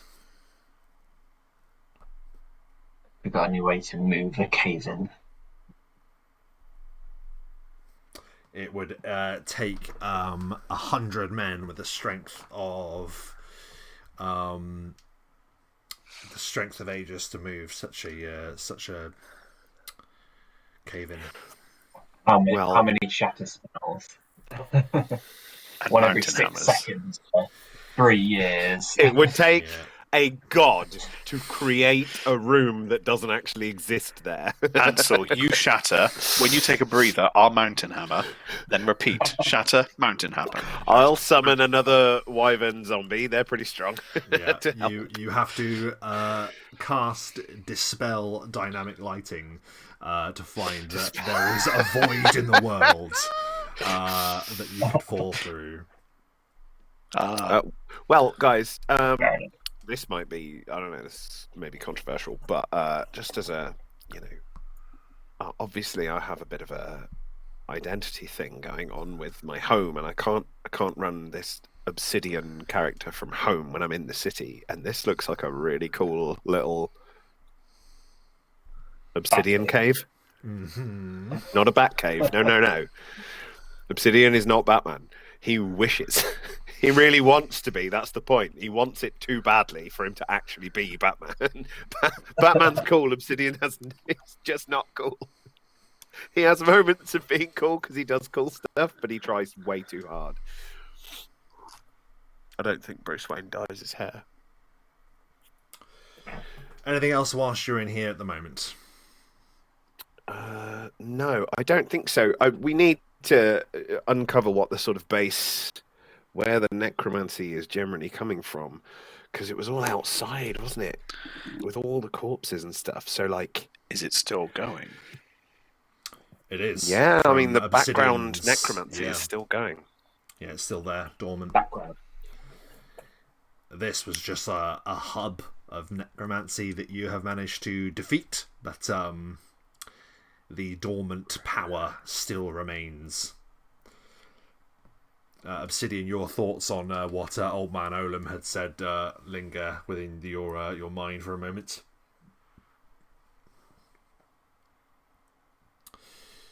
And Death yeah, died. I mean, I'm thinking maybe the next thing I need to do then is find and speak What to the fuck is up with my internet? Dedrick. we can hear you, Michael. We can just so still you hear you, know. Mike, and it's Bloody very hell. funny. Mike's just lost us from his perspective, and we can totally still hear.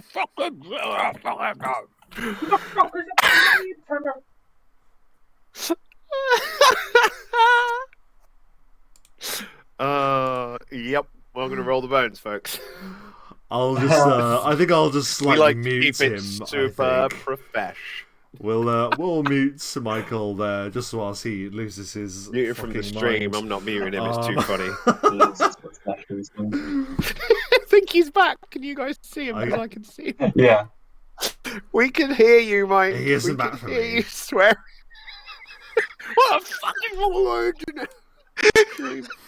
Oh, We well. heard you lose your So fucking funny. shit, man. Oh my god. It was just me going, what? I completely relate. I've done very similar things, and I have uttered profanities on the stream previously regarding very much the same issue. Are you done in this place? Yes. Excellent. Yeah. Unless we shouldn't So, have done. well,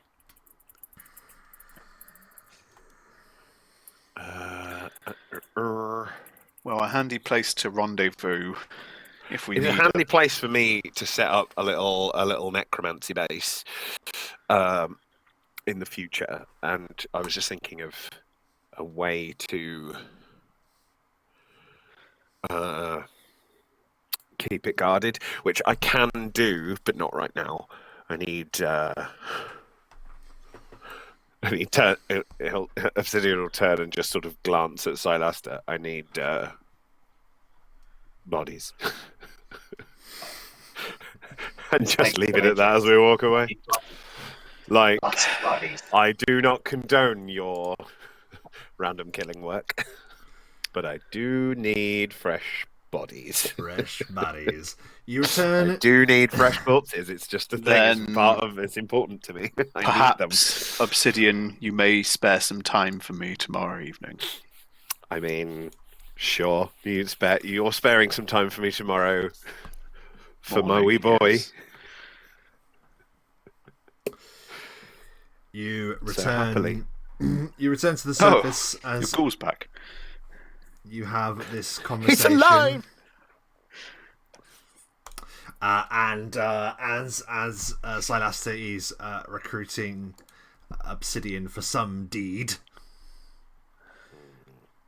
there is as a rook circles on high. It swoops down and lands upon your shoulder, Obsidian, and drops a rolled up bit of parchment and it holds out a it holds out its like claw and drops it into your hand, and then goes "Argh!" and then beats its wings and flies off. Pop a coin in its little pouch. It appears to have already been paid. As you turn over the parchment, you see that it has been sealed with the royal seal. Ooh.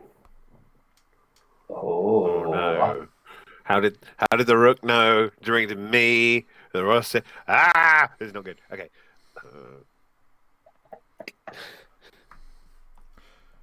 Bogram Graves. Unravel it. You are hereby summoned to Castle Valdinor to administer your services as a mortician. The king is dead. Long live the king.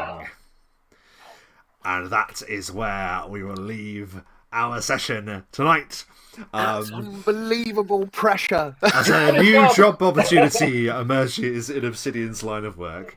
What if I do his cheeks too rosy or something? Oh, shit.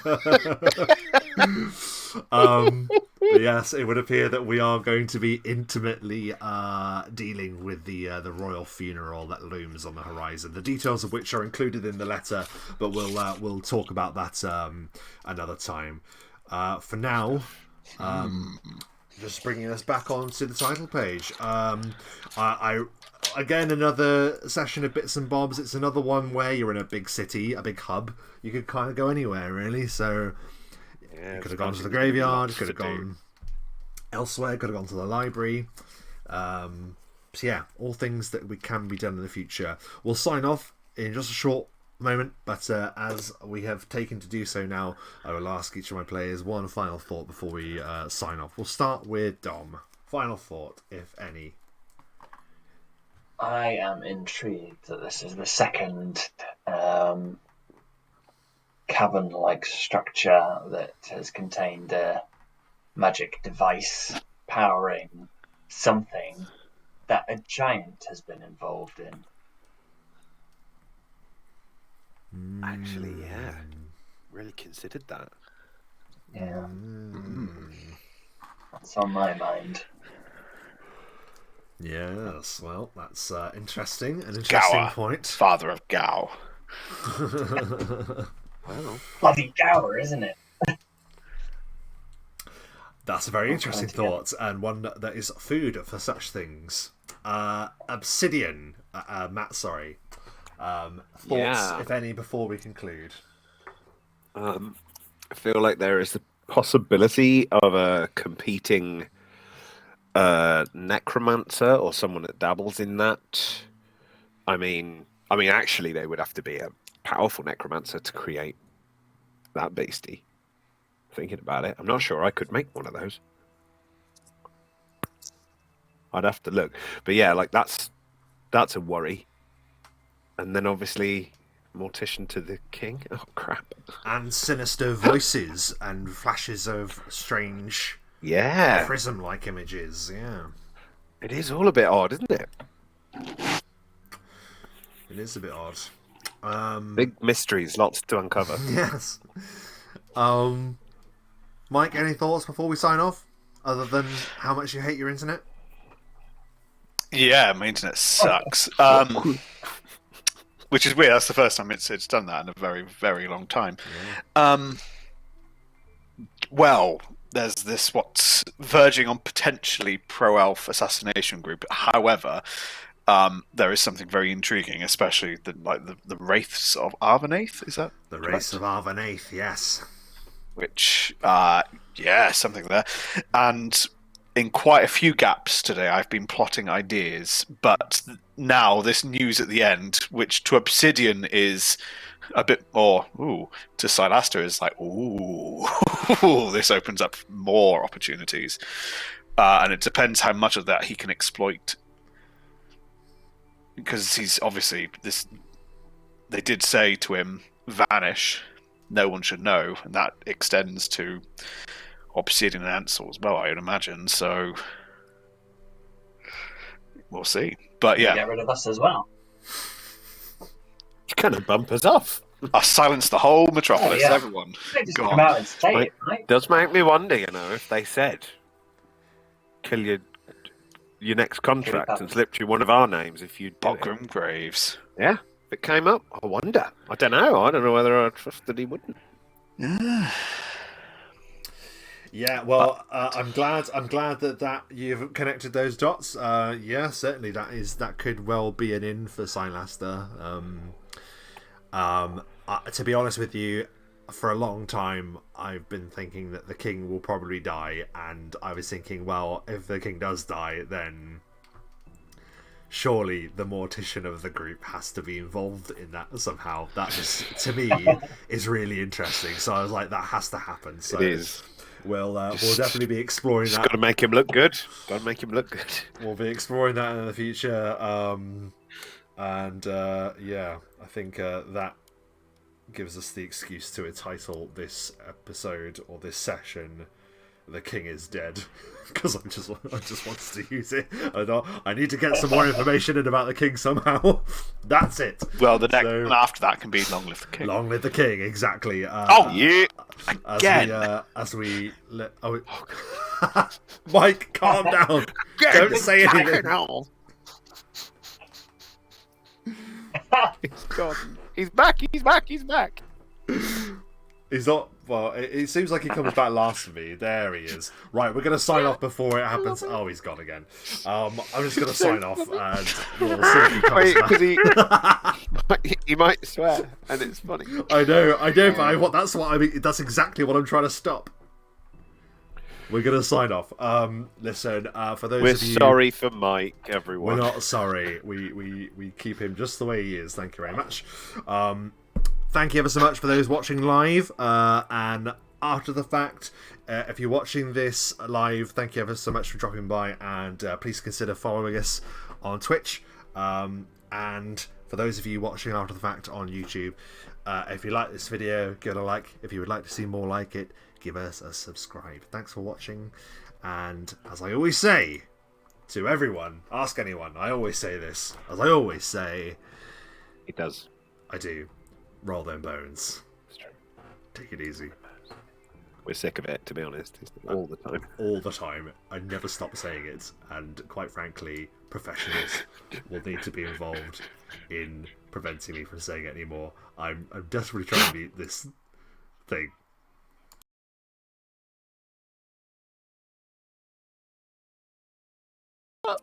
For all of that, like, I can see you, Tom. Yeah, man.